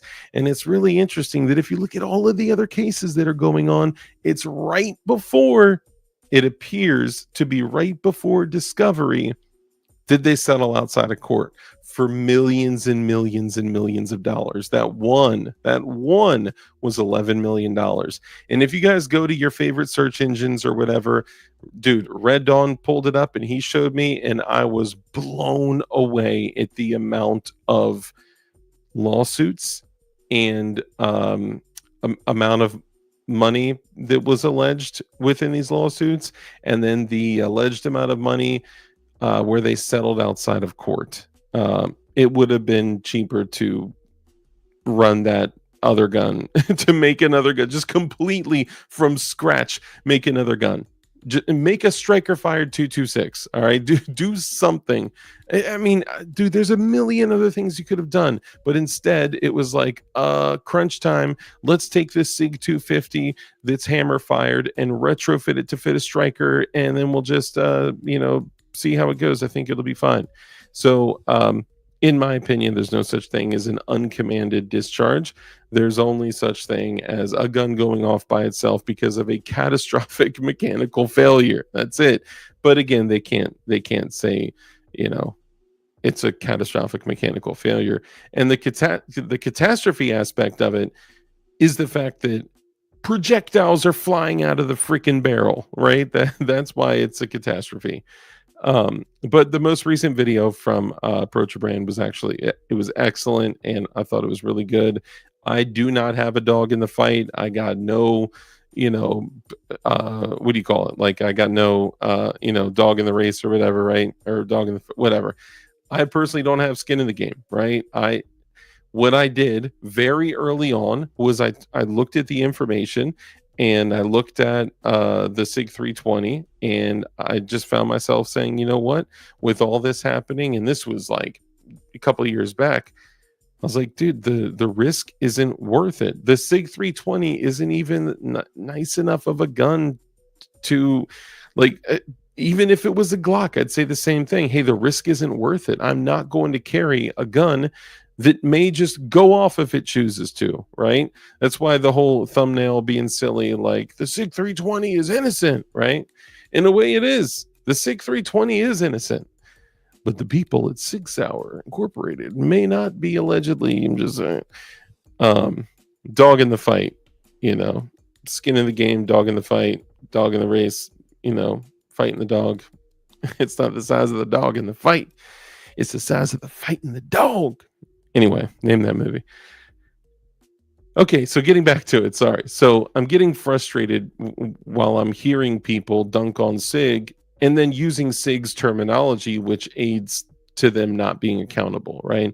It's the same thing to where, like, we always used to say, oh, this is an accidental discharge, right? Let's say there's a guy that, has an unloaded gun, right? And he's dry firing with the unloaded gun, click, click, click, click, click, click, click. And then he's like, all right, I'm going to get ready to go out into the world. So I'm going to get ready. I'm going to charge my gun, rack, and then I'm going to put it in the holster. But you know what? I got to use the restroom first. And they set down their loaded gun with maybe like the magazine out of it or something, right? They go to the bathroom, scroll Instagram or whatever, come back 10, 15, 20, maybe 30 minutes later if a good print shoot repeat video dropped or something like that.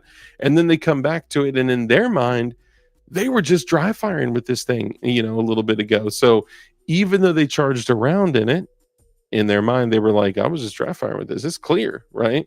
So this is why the whole James Yeager thing, never do press checks. You should always know the condition of your firearm. Bro, come on.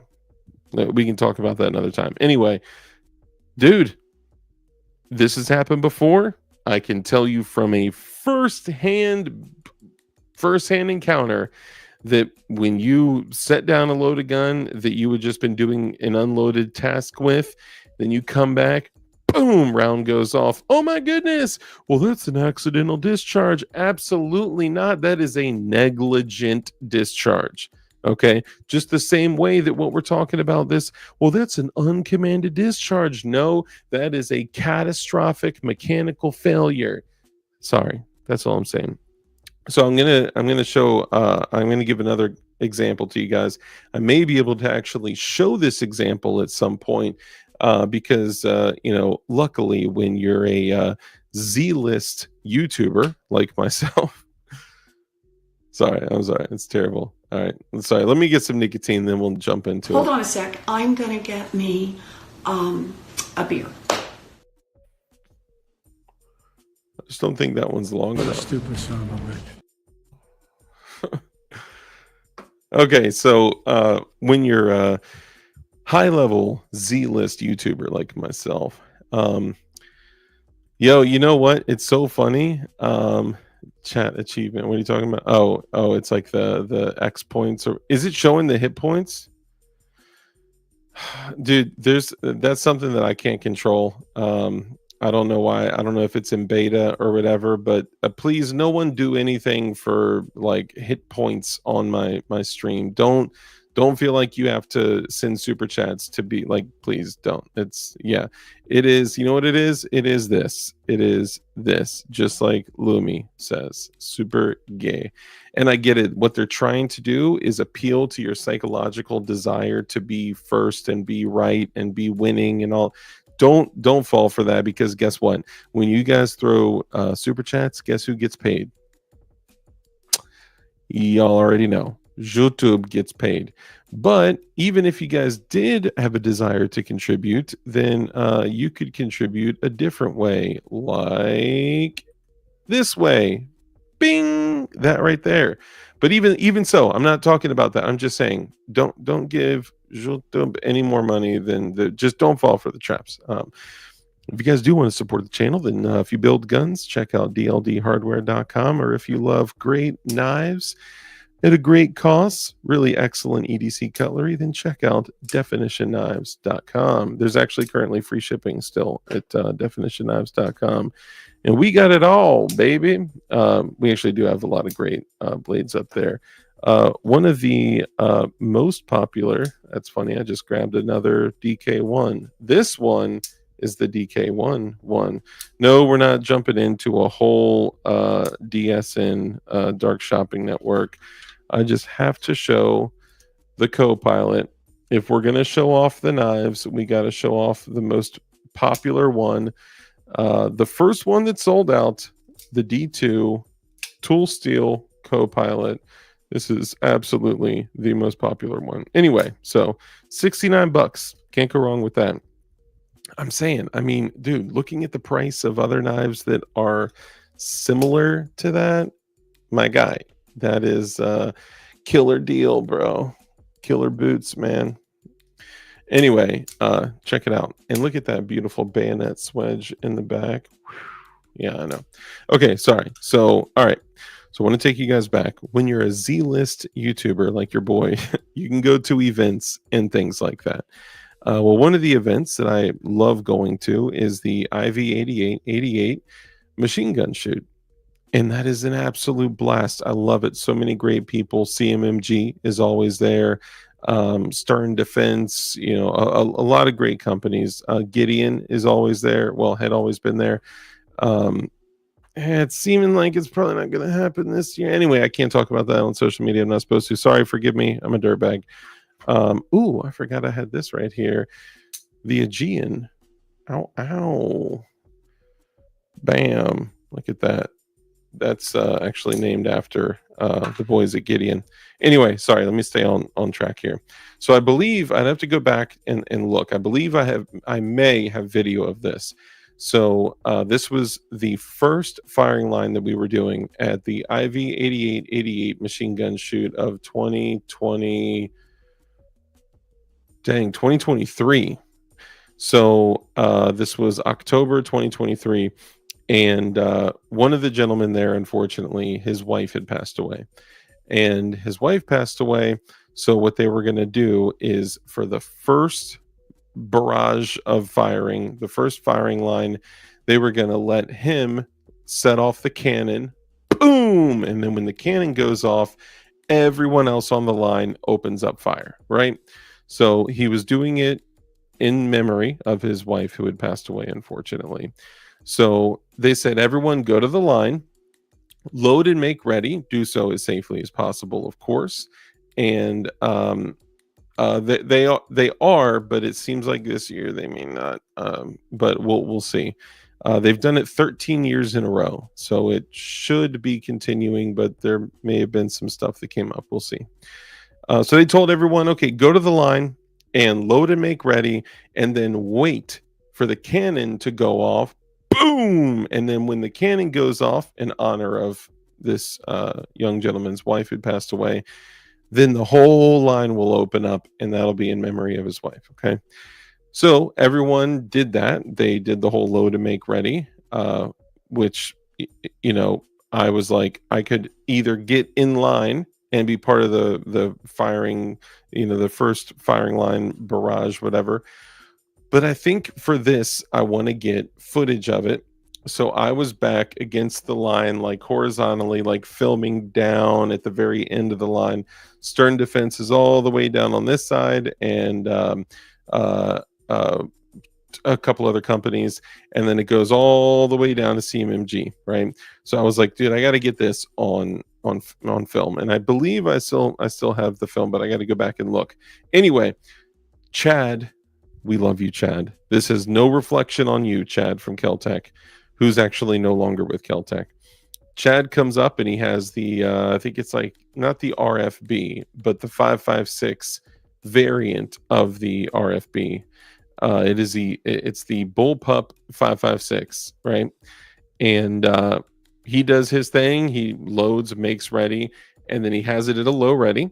And I'm looking at the whole firing line, and he has it pointed in a safe direction. This is a suppressed 5.56 Bullpup. If someone else out there knows what, volley number 1. Hey, Bourbon Operator, what's up, bro? Good to see you. I caught another live. Great to see you, man.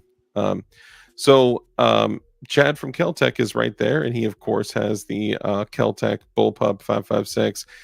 Charges it, makes it ready, suppressed. Really, really dope setup, right? And it's like that grayish, bluish polymer, and safety on, and you just hear, and everyone's like, "Hey, you're supposed to wait till the cannon goes off, dude." Finger off the trigger. Literally just sitting with the gun pointed in a safe direction, and his hand was just like not even touching it, right? It was just shouldered, low ready, finger off the trigger, gun on safe, and out of nowhere, you heard it go off. Now, of course, I'm sitting here literally right there looking right at it. I don't know if I got this on recording or not. If I do, I'll play it on my next stream, okay? So that'd be Thursday night. But so what would that be? So would that be an accidental discharge? Well, no, because there was no accident, right? Would it be a negligent discharge? Well, there was no negligence. There was no user error. As a matter of fact, he was literally following every single firearm rule, period. Had he forgotten one of them, right? Maybe, pointed the gun not in a safe direction, not in a direction of least consequence. If he pointed it in the direction of something that he was not willing to destroy, absolutely, that would have been terrible. But safeties are a mechanical, function that could go down at any time, right? And that's why we follow all the firearm safety rules. But that was not an accidental discharge. That was not a negligent discharge. That was a catastrophic mechanical failure. Okay? This is what I'm talking about. The gun had a problem. Now, you know what he did? He didn't, clear it and take a look at it and say, you know what? This gun is fine because this gun has seen so much testing. It is the most tested and trusted gun that is ever. He took the gun off the line. He cleared the gun, took the gun off the line, took it back to the Keltec booth, and you never saw it again. The rest of the entire weekend, Friday, Saturday, Sunday, you never saw it again. You know why? Because it's unsafe. Like, to me, no one made up terminology for what happened. No one called it an uncommanded discharge, right? I didn't command it. I didn't know. Yeah, because it was a catastrophic mechanical failure. That's exactly what happened. The gun discharged without you discharging it. That's what I'm saying. But yeah, shooting before the cannon, such a Chad move. So that's the funny thing, right? So everyone's like pissed off, like, dude, you shot before the cannon. This guy's doing this for his wife who passed away, and you're, dude. I literally watched it with my eyes. Load and make ready, turn on safe, pointed in safe direction. Look, Chad is an absolute consummate professional. Never would do anything I've never seen him do anything that's not, more than professional. But dang, guns can fail. Even the most trusted. Dude, let's talk about this. Okay, this is something that no one wants to talk about. First off, RIP Jonah. Okay, Jonah, I love you. I miss you. It sucks not having you here. I actually just went through the other day. I'm sorry, earlier today, and I looked and I saw the last message that Jonah had sent me. Now, this was.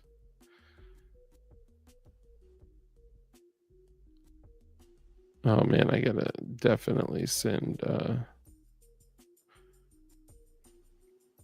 Hang on one second. You guys definitely have to see those photos tonight. Just give me 1 second. I'm going to pull this up. So, for those of you that don't know, unfortunately, Jonah was taken from us way too early. But so you guys can get a good idea for who he was, I'll explain what happened with him, and I'll explain why this is in alignment with what we're talking about tonight. And why there's always more to the picture.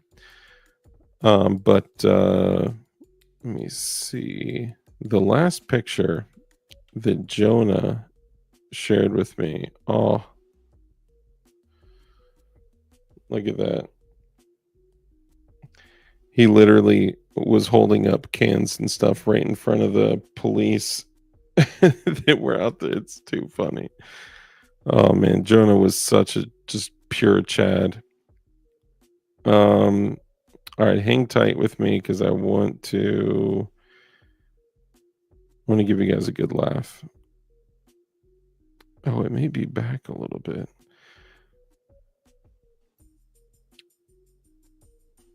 So this is kind of one of those bizarre situations where a lot of people don't know about it, but it was absolutely a catastrophic malfunction, a catastrophic mechanical failure.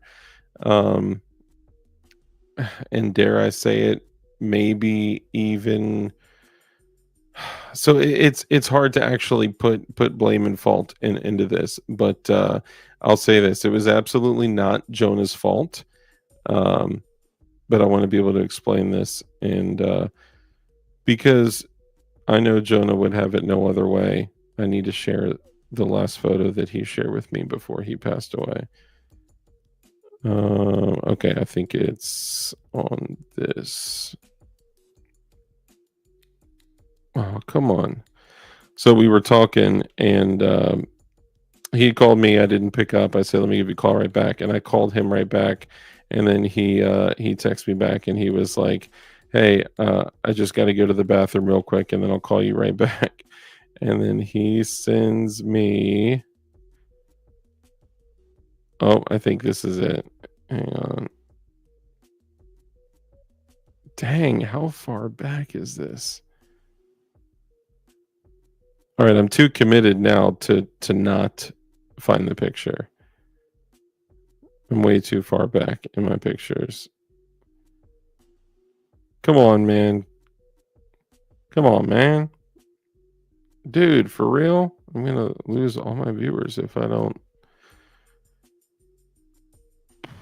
Come on, for real? All right, well, now it's gotten to the point where it's not even funny anymore. Oh, dang it, that's not it.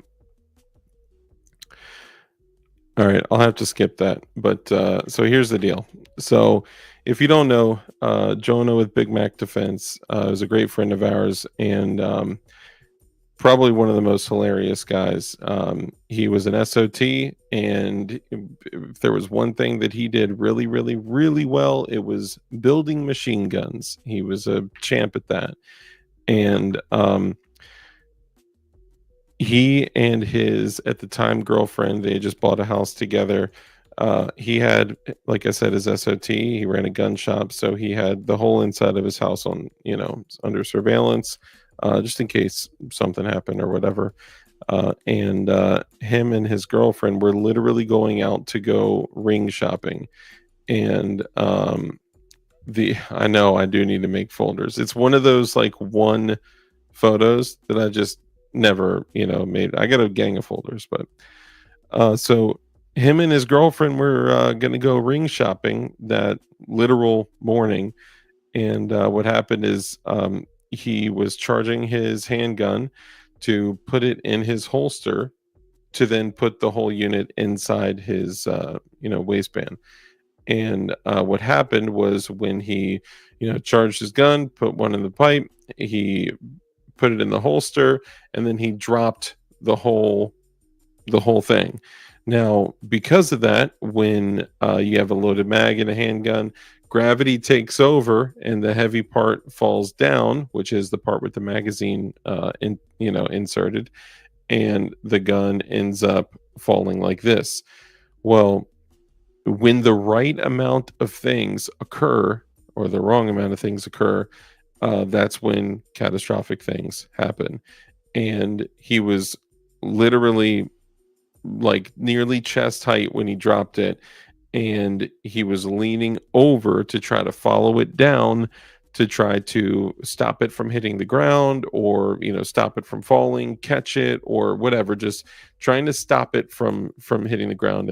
And what happened is when he leaned over to try to grab it or stop it, he was directly over the muzzle, and when it hit the ground, it discharged, and Jonah was struck in the head, and he passed away. And a bunch of people immediately were like, was it a SIG 320? Was it a SIG 320? It must have been a SIG 320. And the other crew was like, it had to have been the Prodigy. I know he had the Prodigy. He, it had to be a 2011. This is around the time that the Garantham video dropped about drop safeties, and people were like, it had to be the Prodigy. Had to be some type of 2011. And there were months and months and months that went by that we didn't know exactly what happened, but we found out actually that it was not a SIG 320 that struck Jonah in the head, killing him. Okay, one of our good friends, y'all know him, right? I mean, he used to come in here. I've done 10 to 12 shows with him easily. A great person, man. And it wasn't a 320. It wasn't the Prodigy 2011. It wasn't all of the other guns that he had. He had the whatchamacallit, what's that Canic that Terran Tactical, whatever, the Terran Tactical Canic. It wasn't that. We found out months later that it was actually a Glock 43X. And my mind, like I couldn't wrap my mind around like how could it possibly be a Glock? And me and Red Dawn and Do Knowledge and Dust and another friend of his that's often in the stream, we're like trying to make sense of all this. Like how could this happen? Now the police report says that because all of us are sitting here saying like we never carry a 320 because Glocks are so safe and Glocks do this, and we're all basing all this information off of this. Glock has a cylindrical firing pin safety that physically stops the firing pin. Yes, when everything is fully functioning as it should be. But again, all mechanical things, all of them can all have catastrophic mechanical failures, right? Just like I learned, dude, shotguns. Most shotguns are not drop safe. And over in that room, I got 2 shotguns, both of them with one in the head, so it's like something that you got to keep that in mind. Not all shotguns, but some shotguns, most shotguns are not drop safe. But here's what the police report said, that it was a Glock 43X that was inside a Kydex holster, and it unfortunately, but also kind of as grisly as it sounds, fortunately, was on video. So they knew that there wasn't any foul play. There was no, gunpowder residue on his hand or his girl's hands. And I mean, what a terrible experience to go through. But I mean, at least there were answers to where we didn't have to assume the worst. But the police report said that it was a Glock 43X inside a Kydex holster When they examined it, they took it out. It was an empty casing inside because clearly it didn't cycle in the holster, and there was a full magazine behind it.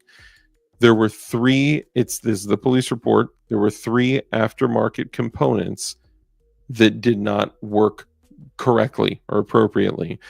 Based on that, what I believe happened, this is a combination of things. I believe that when we break down guns and we break down Glocks and we start changing springs and triggers and parts and, enhancing parts with aftermarket stuff, what I believe happened was that the firing pin safety and firing pin safety spring was changed, because usually when you get one of the spring kits, you change the firing pin spring, the striker spring, and the connector.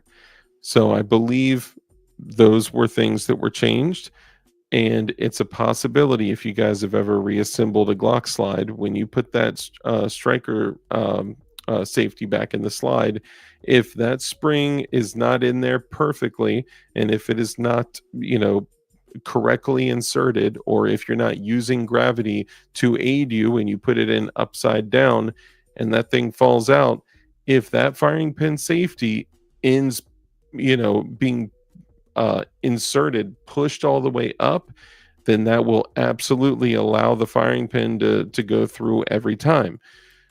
But how would that happen without the trigger pulling? Because the way this action works, I don't think I have enough Glock parts here. I got Glocks, but no Glock parts. So when you pull the trigger back, it's got the shark fin that goes up, and then that shark fin that goes up pushes the cylindrical safety up, which then allows the firing pin, which is blocked, to go through. I know that's a bad picture right there, but if the trigger safety, which is that piece of polymer that falls back on that ledge, this is impossible to do, sorry, that falls back on that ledge, that will not allow it to go through until it's moved, and then it can go past all the way. There are aftermarket triggers that instead of having pins punched in to the safety, there are those little micro 4/10 Allen key screws, right? There's been a bunch of folks that have reported all sorts of triggers, all the best triggers, tactical pontoon, Johnny Glocks, this and that, where those tiny micro Allen keys back out over time.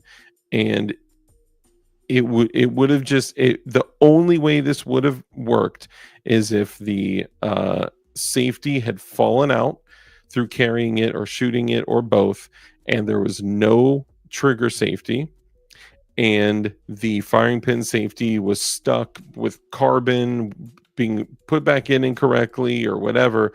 But the police report said that there were 3 aftermarket components that caused the gun to not operate correctly. Those are the only things that I could even think about, like maybe that caused that to occur.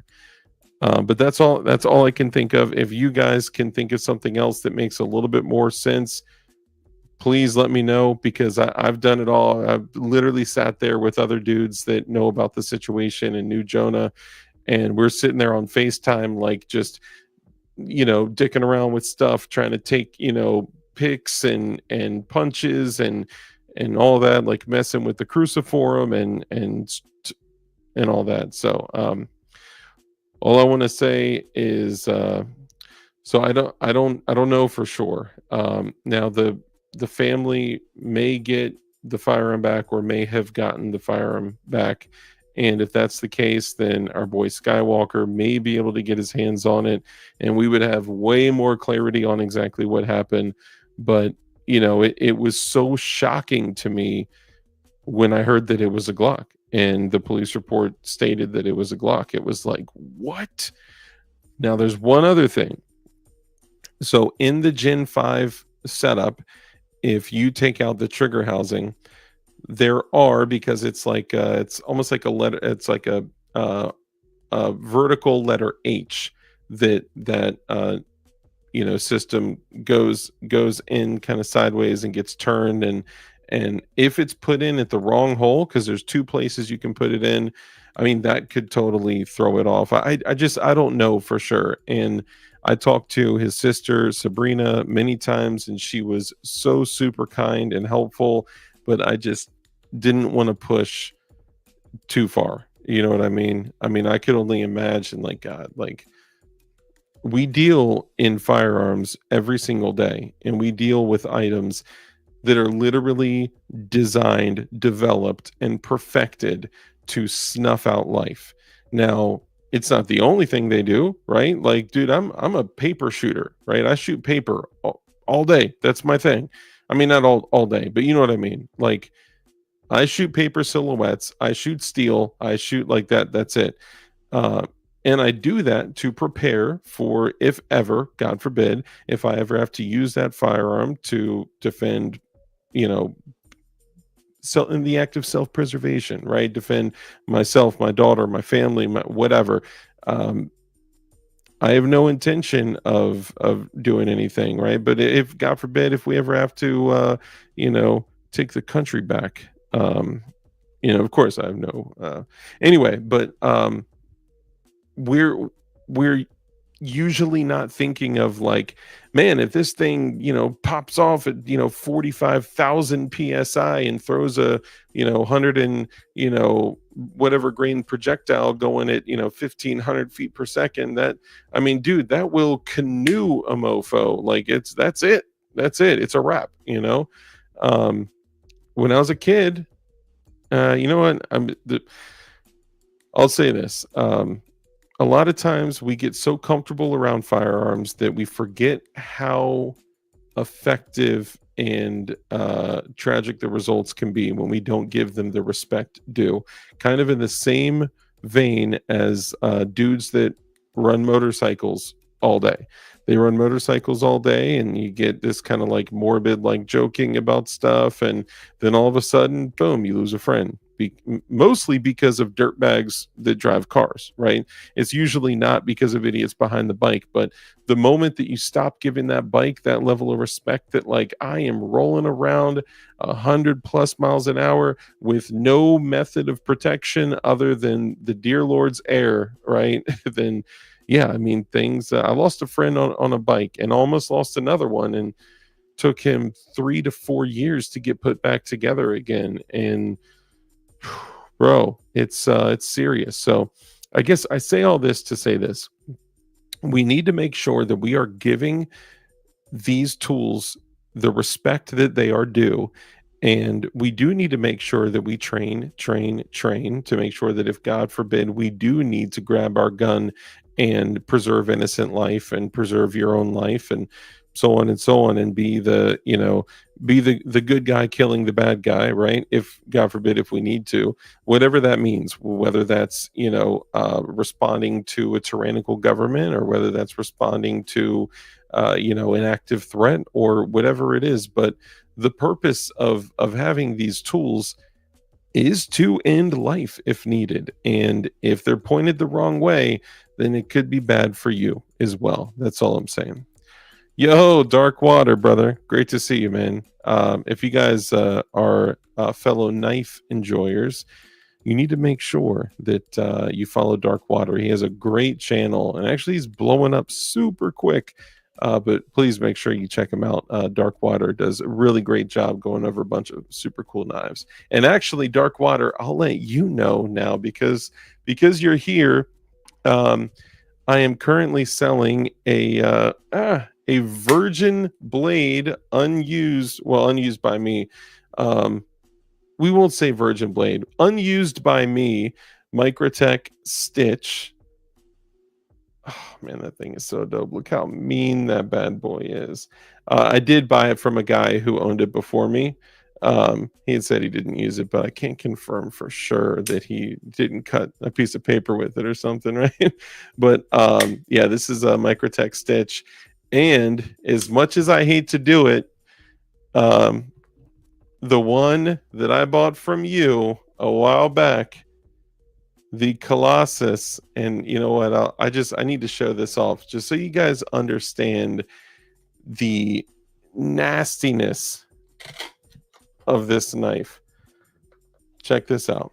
So this is the battle worn Colossus in battle black and breakthrough gray. This is like almost a $500 OTF knife. Look at that machining. Look at that. Oh, dude, it's so nasty. I've never carried it or cut anything with it. Look at that glass breaker right there. All right, you ready for this? Bam. Woof. This thing is a beauty.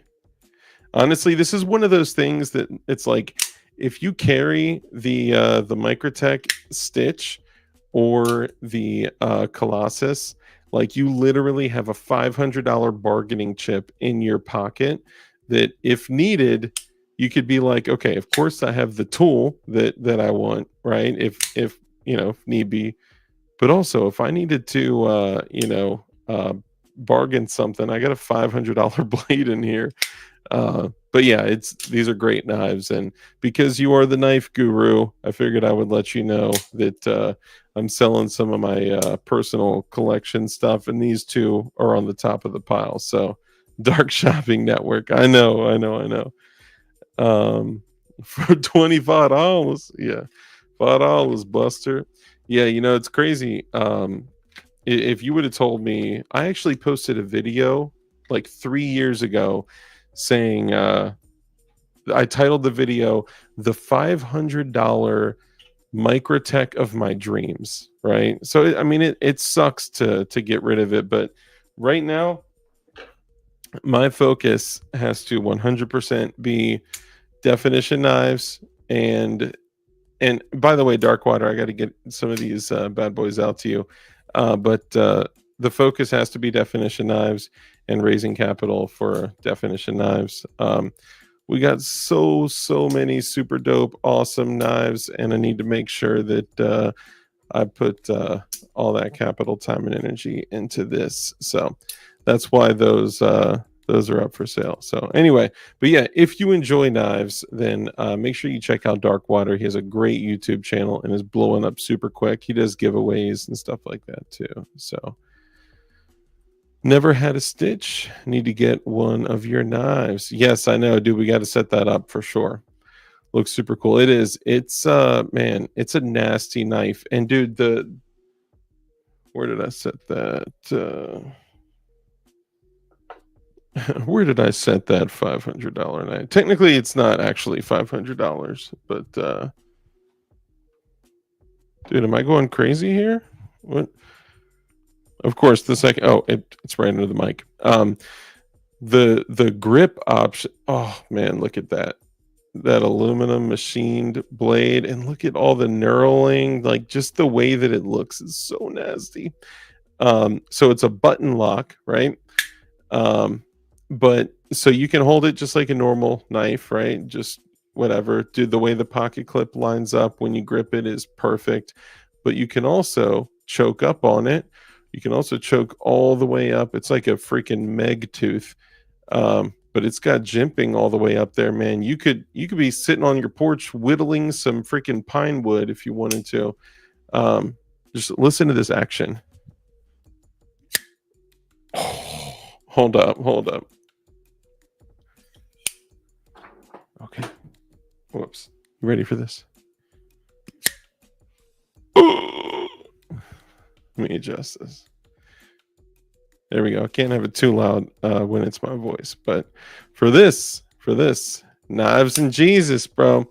Yeah, I'll show you too. So I started printing these, and the dope thing is that I actually literally CAD'd these myself. I've not been a CAD daddy, as people call them. But check this out. All things through him, Philippians.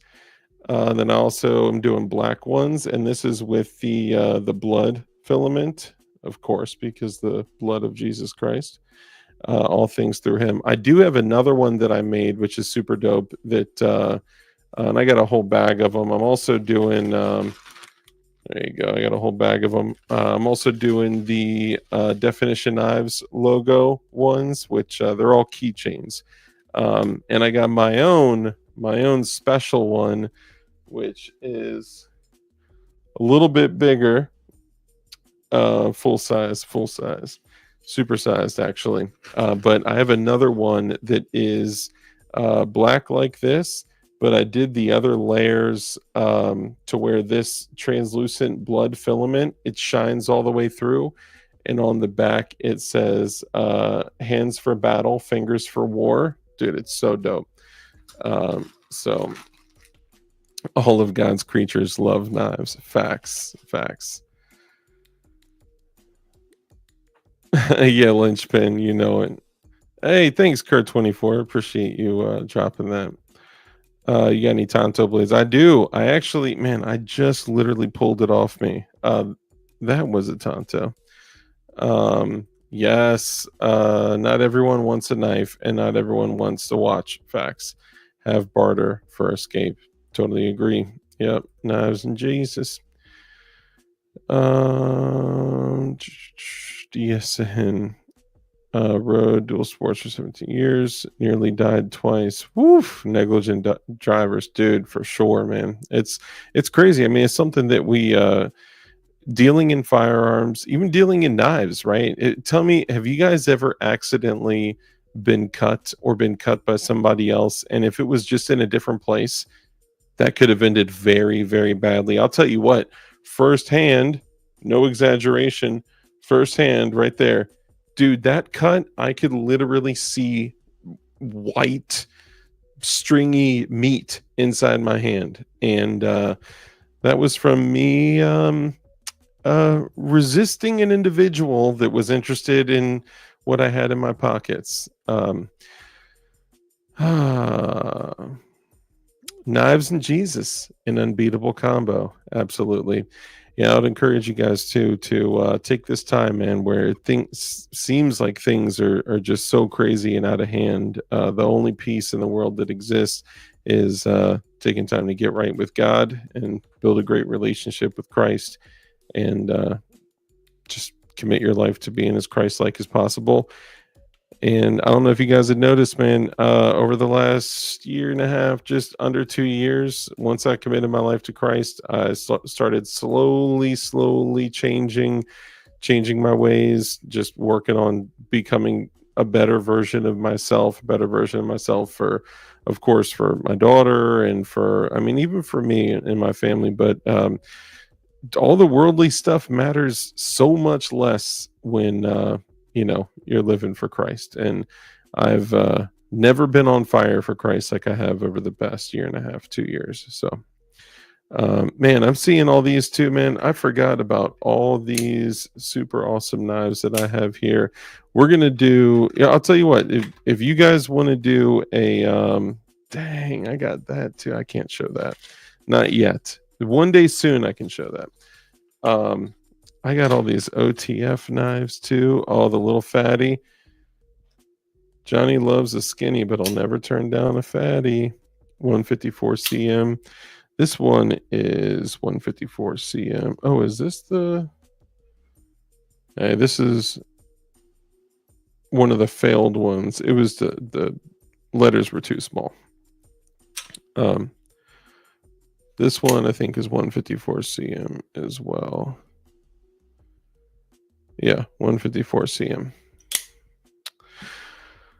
All right, yeah, I mean, I think we can go ahead and wrap up, man. I wanted to hit a couple of those topics, and I mean, basically, in short, it's this.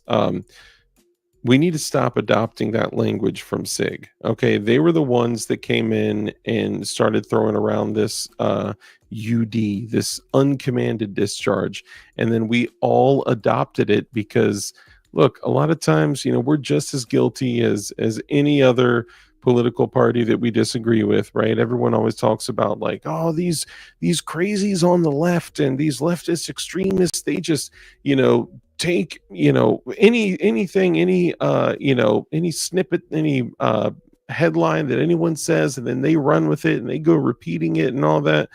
Dude, we're doing the same exact thing, you know, and we're taking this information, and whether it's because we want to sound informed or want to sound intelligent or want to just repeat what we heard from another content creator or whatever, we need to remember that we end up being part of the problem when we're basically giving SIG an out, right? It's like if our buddy has a negligent discharge, if we call that an accidental discharge, that absolves him of any wrongdoing because it wasn't negligence, it was an accident, right? So we need to call things what they are. So they're not uncommanded discharges, they're not accidental discharges, they're not negligent discharges. As a matter of fact, the only negligent exists at the manufacturing, and like who let them out the door like this is good, these are going to be great.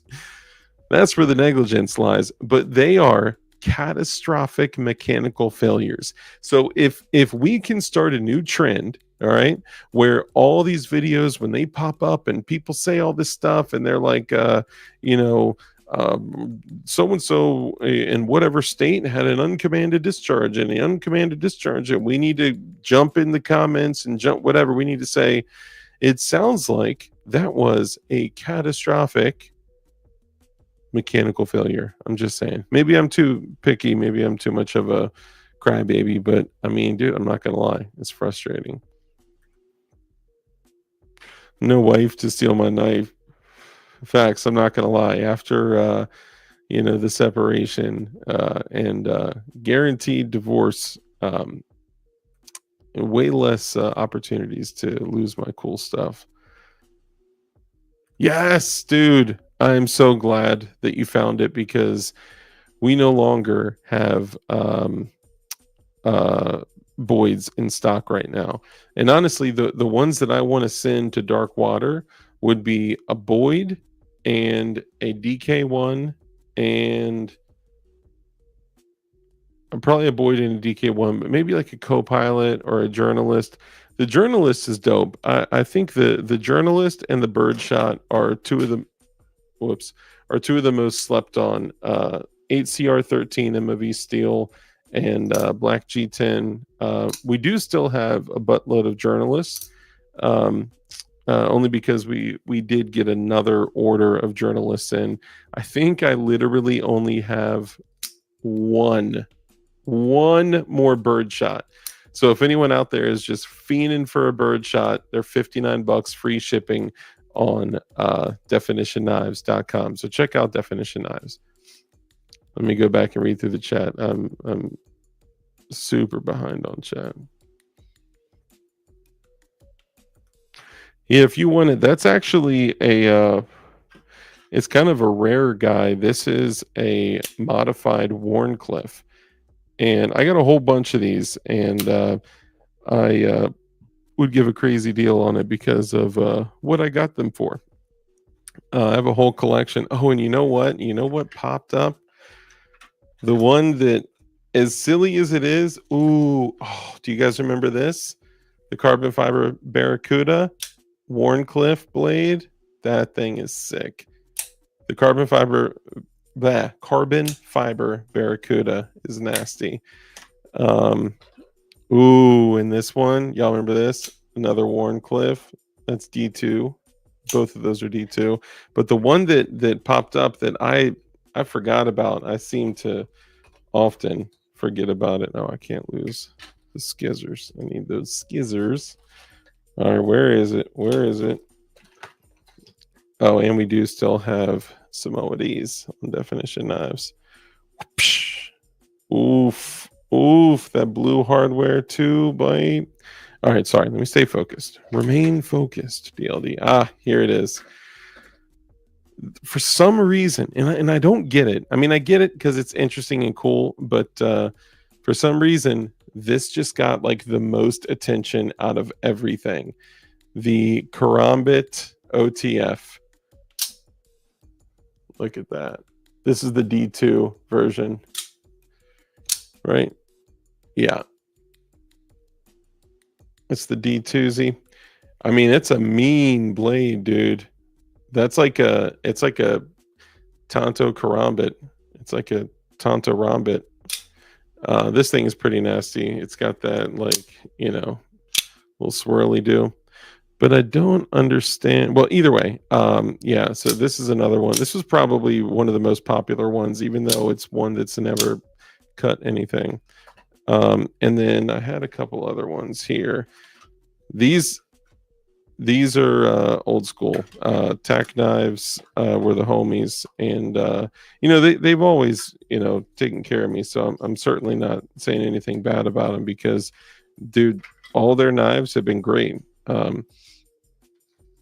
Where's the okay? So we got those. This is the double-edged one, which honestly, this is the one that I would carry, but I live in Virginia, which I could literally carry a Glock with a 34 round mag in a shoulder rig, you know, but I can't carry a double-edged blade. It's so ridiculous. And then this is the little stubby guy with carbon fiber in there. And that's got the slightly modified Warncliffe. It's not very Warncliffey, but it's Warncliffey enough. Where's the other one? I think I had a couple more. Ooh. So these ones came from Joan. Oh, what? I totally forgot about this little guy. Okay, this little guy is cool. This is 154 CM steel as well. This is a tiny little guy. It's got that DLC coating on it. And it's I believe that's 154 CM. Yeah, 154 CM steel. You probably can't see it, but it's 154 CM steel. And then these are two that I got from Jonah. This is a Cobra Tech OTF right there. Of course, we needed the glowy blue. Now this is the combo blade, which is kind of dope. So you literally have to go through and like select which blade you're getting. I bet I'm super far behind. Yeah, we'll talk. I know we were talking about getting up tomorrow. So we'll if you want, I'll bring some of my knives and we can talk. This one though, so my daughter has claimed this one. They do actually have one. Dude, if I could buy this knife, I would literally buy it right now. So the abalone stone is like, I don't know why, but I love just the look of that abalone stone. It's super flashy, but they have the large one. They don't have this one anymore. They stopped carrying them. They do short runs of them, but Cobra Tech, again, no connection with Cobra Tech at all. They're just cool knives. Cobra Tech has the large one that's this size in the abalone stone. So that's an abalone stone in the button, abalone stone inlaid in the D2 blade right there. Dude, super fire. Of course, it's got the blue hardware, blue pocket clip, and blue glass breaker as well. But my daughter was like, okay, Daddy, you keep the big blue one because your favorite color is blue. And since this one is so beautiful and it has gems all over it, I want that one when I grow up. It's super cute. She's awesome. And I think, let's see, all the other stuff you guys have all seen. But yeah, that's all. Is that all? I think there may be a couple other OTF knives. Oh, you know what? Here's one more that you guys may have not seen for a while.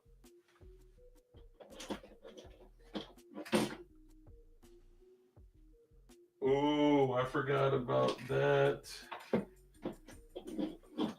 Dang, I can't show that on stream. Hold up.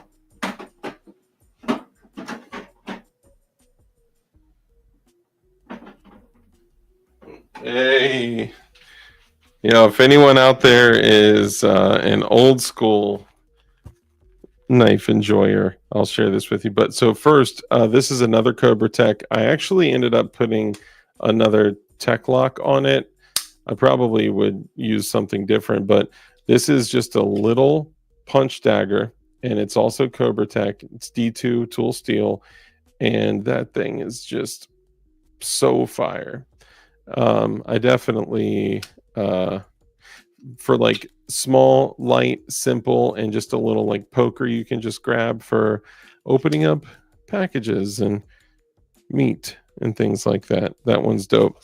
But in my collection, funny enough, it does match my chrome and plum Draco over there.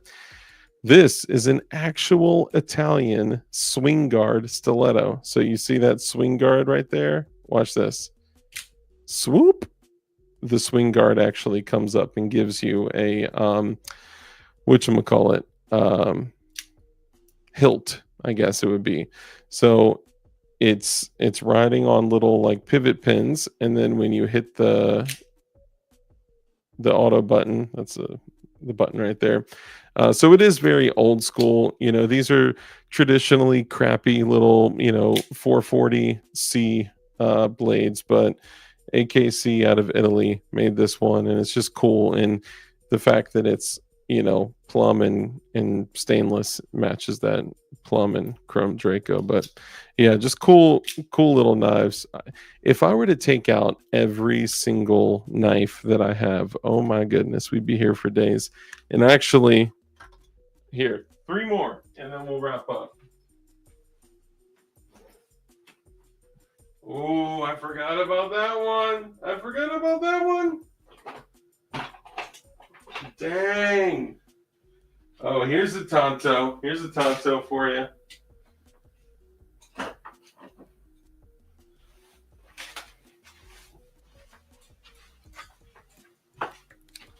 All right, we'll end on these because I'm running out of room on my desk here.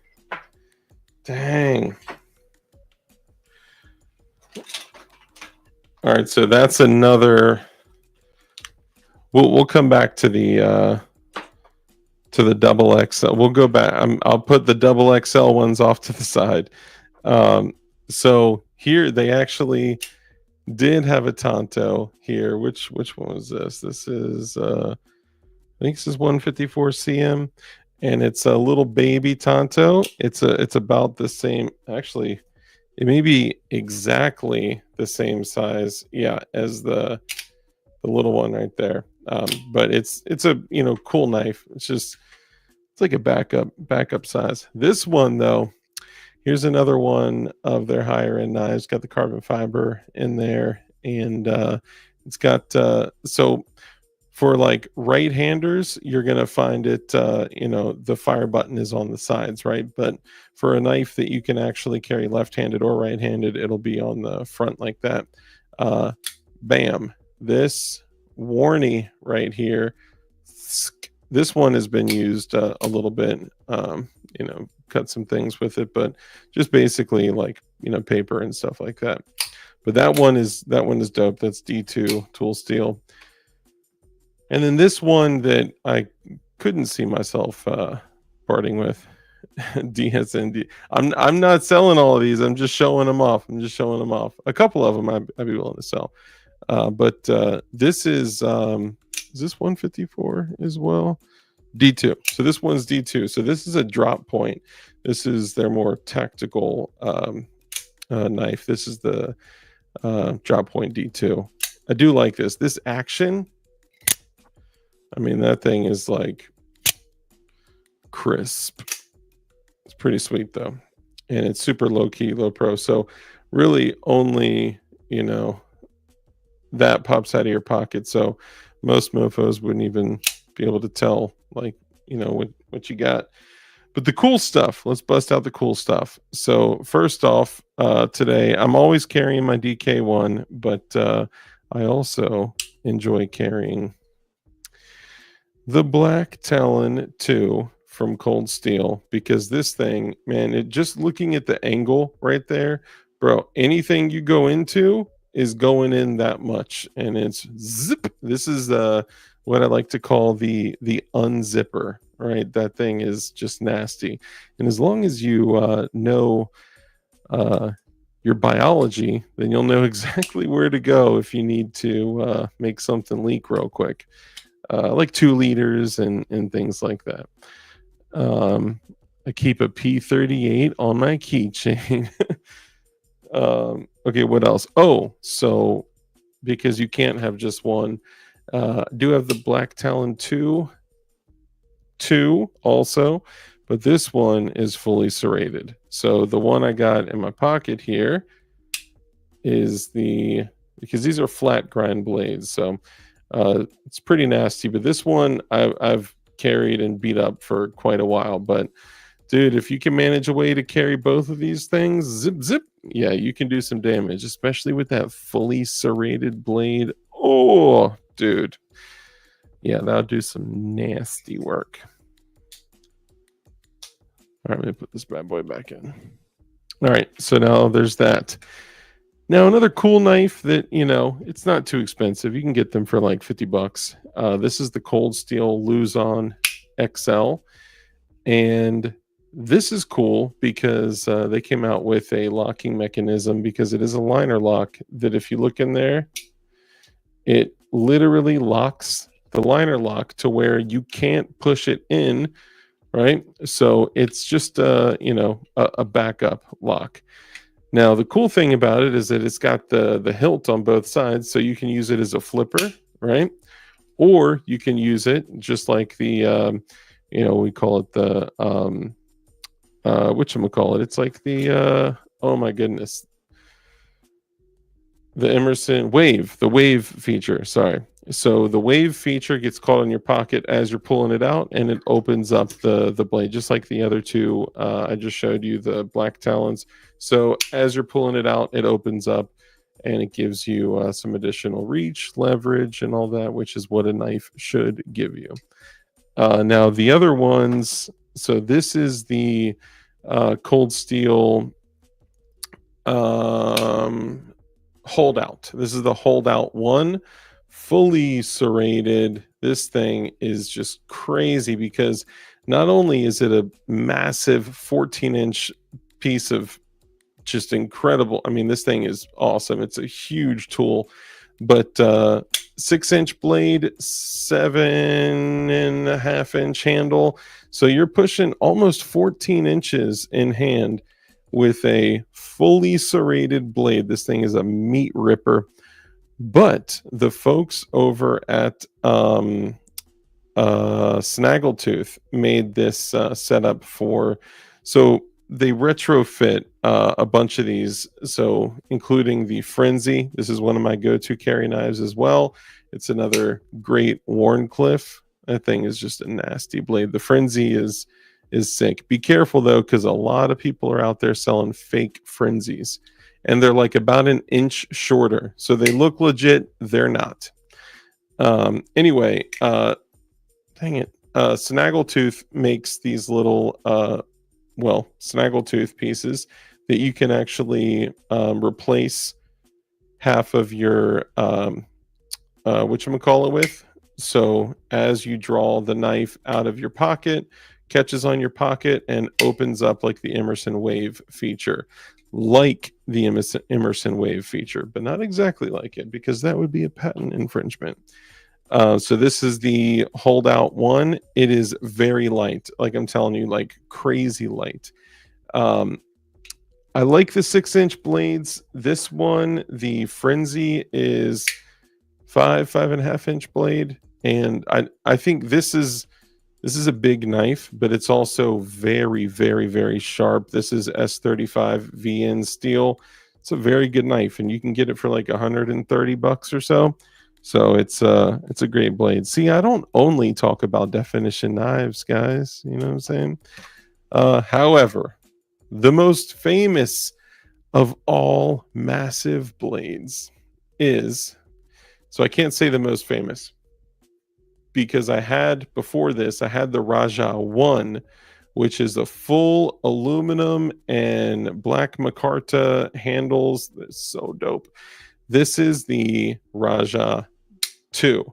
This is a folding kukri that has the Wave feature. So as you draw it out of your pocket, that thumb stud catches on your pocket, and it just snaps open, and it has one of the coolest things about all of these Cold Steel knives is that it has the triad lock. So this thing, you could beat the piss out of it, and it's just going to contact that 6mm pin instead of contacting the lock.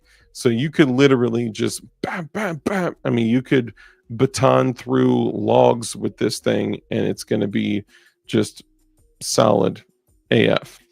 This one is the AUS 10A model. Yeah, AUS 10A model. But yeah, I think, we need to just kind of honor the gear that we have, show it off, show our friends, that's all. And if you guys ever want to make a date, come through the armory. What you see on my wall is like 10% of what I own. And yeah. Anyway, we can go ahead and wrap it up, but I appreciate you guys coming in and checking out the show. I know, a lot of times we just kind of goof off about stuff. Dang, you know what? I totally forgot. You know what I have that I've done nothing with, and it's shameful. If you look closely here, you will see a 5th generation 17 frame.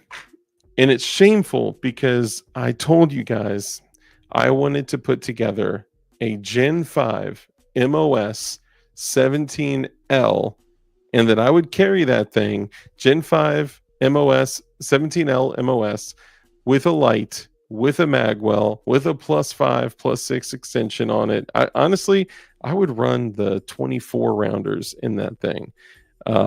So one day, once definitionknives.com blows up to the point that it will, we know it will at some point.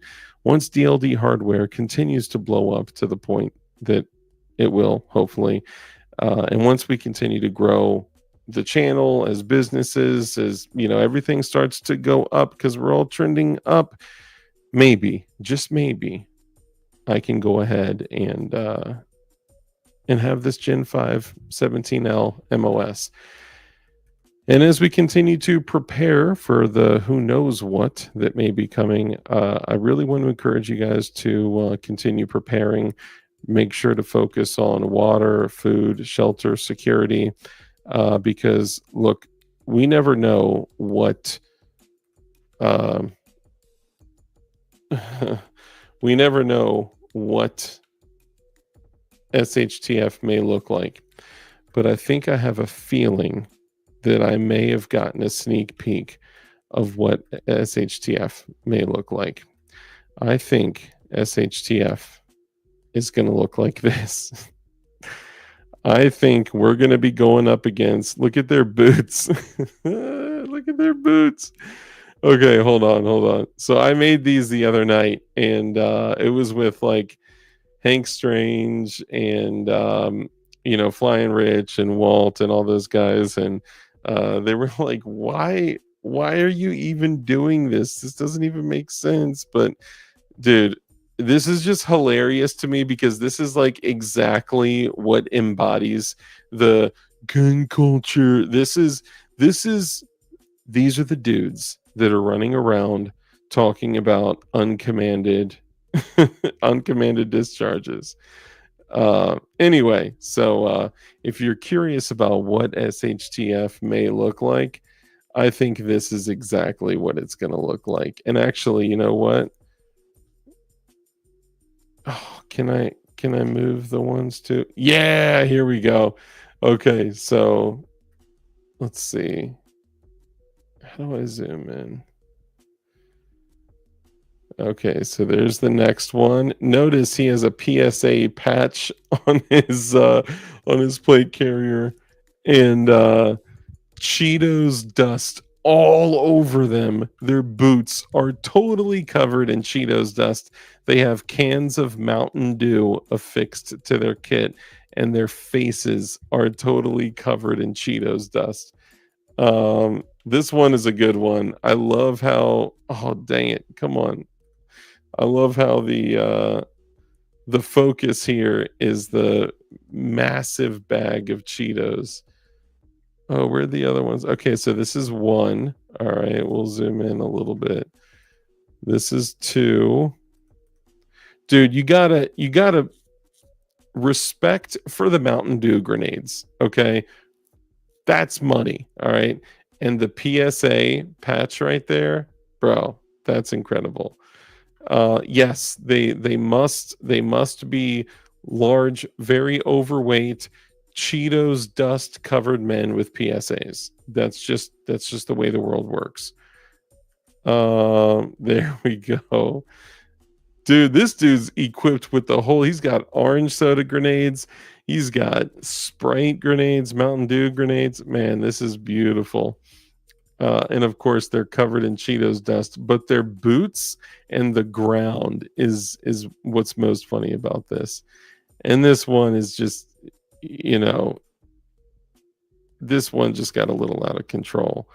It's, if you look, it's like all in their beards too. I don't really see any on the ground there, but oh, those kind of look like gold Cheetos do. Mountain Dew grenades everywhere. Yeah, that's hilarious. So if you guys ever wonder, like, what would SHTF actually look like? It's going to be those dudes running around with Mosins or, you know, PSAs or, you know, BCMs or whatever. Anyway, I talk smack, but look, I'm almost 40. I'm overweight and I don't train enough, right? So we're all working on things and getting better. But anyway, we can go ahead and wrap up after that. Knee pads, yes, dude. I got some multicam knee pads. Those are, I don't know, what is it, Eagle Industries or something. I'll have to look up who makes them, but they're pretty good stuff. Oh, and Red Dawn had asked before. This is the super quick spray job on the multicam. So what I did is I took I mean, honestly, I didn't do a very good job and I need to touch it up. But this is the +5 Strike Industries on a flat dark earth 30 rounder. And I didn't want to bother with using like stencils and stuff like that. So I got 2 colors of FDE and green, and plug that bad boy in there. And honestly, the little bit of paint actually helps with those pins not backing out too. So that's a 35, but it matches that bad boy perfectly. But I can't find the encouragement to remove the steel German Rain camo magazine that Drew sent to your boy. So I appreciate you, Drew, so much, and I appreciate all you guys, every single one of you guys that come in here and hang out. It's awesome. I'm grateful for every single one of you guys, and thank you for the support. Thank you for the patronage for those of you guys that you know, are able to tune in, for those channel members, for those that can support. Man, look, it's been a crazy year. And DLD hardware had tanked, and Definition Knives is still growing. So it's been difficult. So the fact that you guys jump in and support your boy and support me and Rich, it means a lot, for real. I'd say more than you'd ever know, but I think you guys know how much it means. So thank you. And as we wrap up here, I just want you guys to remember just the more important thing behind all of this is I encourage all of you guys to, because it does kind of feel like we're in the end times. I encourage all of you guys to get right with God, build a close relationship with Jesus Christ. And you never know when that last moment, you know, maybe just like right around the corner. We talked about Jonah, what happened with him. And man, you never know when it's time for you to get called home. So I mentioned too, every other time, it's like that moment where you may tell your family, like, hey, I'll be right back. Maybe the last thing that you say to them. So take it seriously, man. Get right with God, build a close relationship with Jesus Christ, find a dope church with a super based pastor, find a great place to worship, but you don't need that to worship. You don't need that to worship Christ. And oh, for the people that asked about the crosses, I don't have them for sale anywhere. I've just been making them and I've been giving them out. So if you guys do want me to put them up like on DLD hardware or something like that, let me know and I'll do that. I mean, I could only picture selling them for like $5, which like shipping would be like like $5 or $6. So it may not be worth it. But what I've been doing is throwing them in on orders. So when people order like a blade from Definition Knives, I throw in a DK keychain and one of the crosses and so on and so on. So, but yeah, if you guys would like to do that. Oh, and the Chubb mods, I need to get up there. The other thing, a lot of these like alternatives to traditional things that are cheaper. Man, I really should put these kinds of things up there for folks that could get really dope stuff for less. And man, look at the freaking quality of that. That one's red, but anyway, oh yeah, and who has? Oh, man, which is this Dead Air? Is this Dead Air? It's unused but spray painted, unfortunately. I think that's Dead Air. Or what's the one Panda some? I don't know. Anyway, that's another thing I got on my desk that is not being used. Anyway, guys, let's go ahead and close out. Look, I'm super grateful for every single one of you guys, all the support. I love y'all. Thank you. And as we close out here, remember, do not carry SIG 320. I'm just kidding. You guys come to your own conclusion, make up your own mind. I just personally choose not to carry my SIG 320s because I don't trust them. You guys come to your own conclusion, though, make up your own mind. And I have a sneaking suspicion that I know what your decision is going to be, except Armsman. Yeah, Chemo. I think it's the Chemo mount. I ended up purchasing one of the Reardon mounts for mine for the 11.5-inch. Yeah, 11.5-inch Super Duty. So yes, put the crosses on DLD hardware. Okay, cool. You got it. We'll do. Free cross with every OnlyFans members. Oh, that's so terrible. Yeah. Yeah. Anyway, we'll go ahead and end it here, guys. Remember, take this time now while we still can to get right with God, build a close relationship with Jesus, and take care of your families, man. Take care of, obviously, water, food, shelter, security, and do whatever you can while we're on this mortal coil. Before we shuffle off the mortal coil, to take care of the worldly stuff. Unfortunately, that's part of life. And I'd encourage you guys to focus on becoming a better leader within your community, a better spiritual leader within your family, within your church, every place that you can. And the best way to become better is to, have standards and expectations and metrics where you can ensure that you're improving and getting better. And some of the rules that I like to share with you guys at the end of every show are: rule number 1 is to carry a gun. I'm just kidding. Rule number 1 is to be kind. It's so important that we're kind in everything that we do. That brief interaction that you have with somebody else could have a massive impact on their life. So be kind. Rule number 2 is to live a life of care, compassion, contribution, give to others. When you bless others, you become blessed, because the hand that's open to give is open to receive. And rule number 3, because we know the only way for us to defeat evil is with good men skilled in violence, make sure that you're becoming as highly skilled in violence as you possibly can be, and be safe, be dangerous, and keep that thing on you. And with that, ladies and gentlemen, we are out of here. And we will see you on the next one on Thursday around 10:30 p.m. And I may have a special guest depending on some things. And also, let me know. Go to Instagram if you could. Drop a comment, a like, and a share, and a story share, and all that on the reel that I just dropped about the CMMG suppressor. And just take just a quick moment to notice how absolutely beautiful. Oh, where is it? I can't. There we go. How absolutely beautiful this bad boy is. Okay, how come you can see it, but I can't see it? Ah, there it is. Boom. Dude, it's sticking out a few inches longer than I originally planned to, but it's still going to get the job done. And having a 36 cal can just opens up the door for so much more stuff. So shout out to CMMG for actually trusting your boy with Chips Ahoy. I appreciate you guys so much too. And man, let me know what else you'd like to see the can on. Obviously, it's going to be a few months before I get it. But anyway, I love y'all. Can't wait to see y'all again.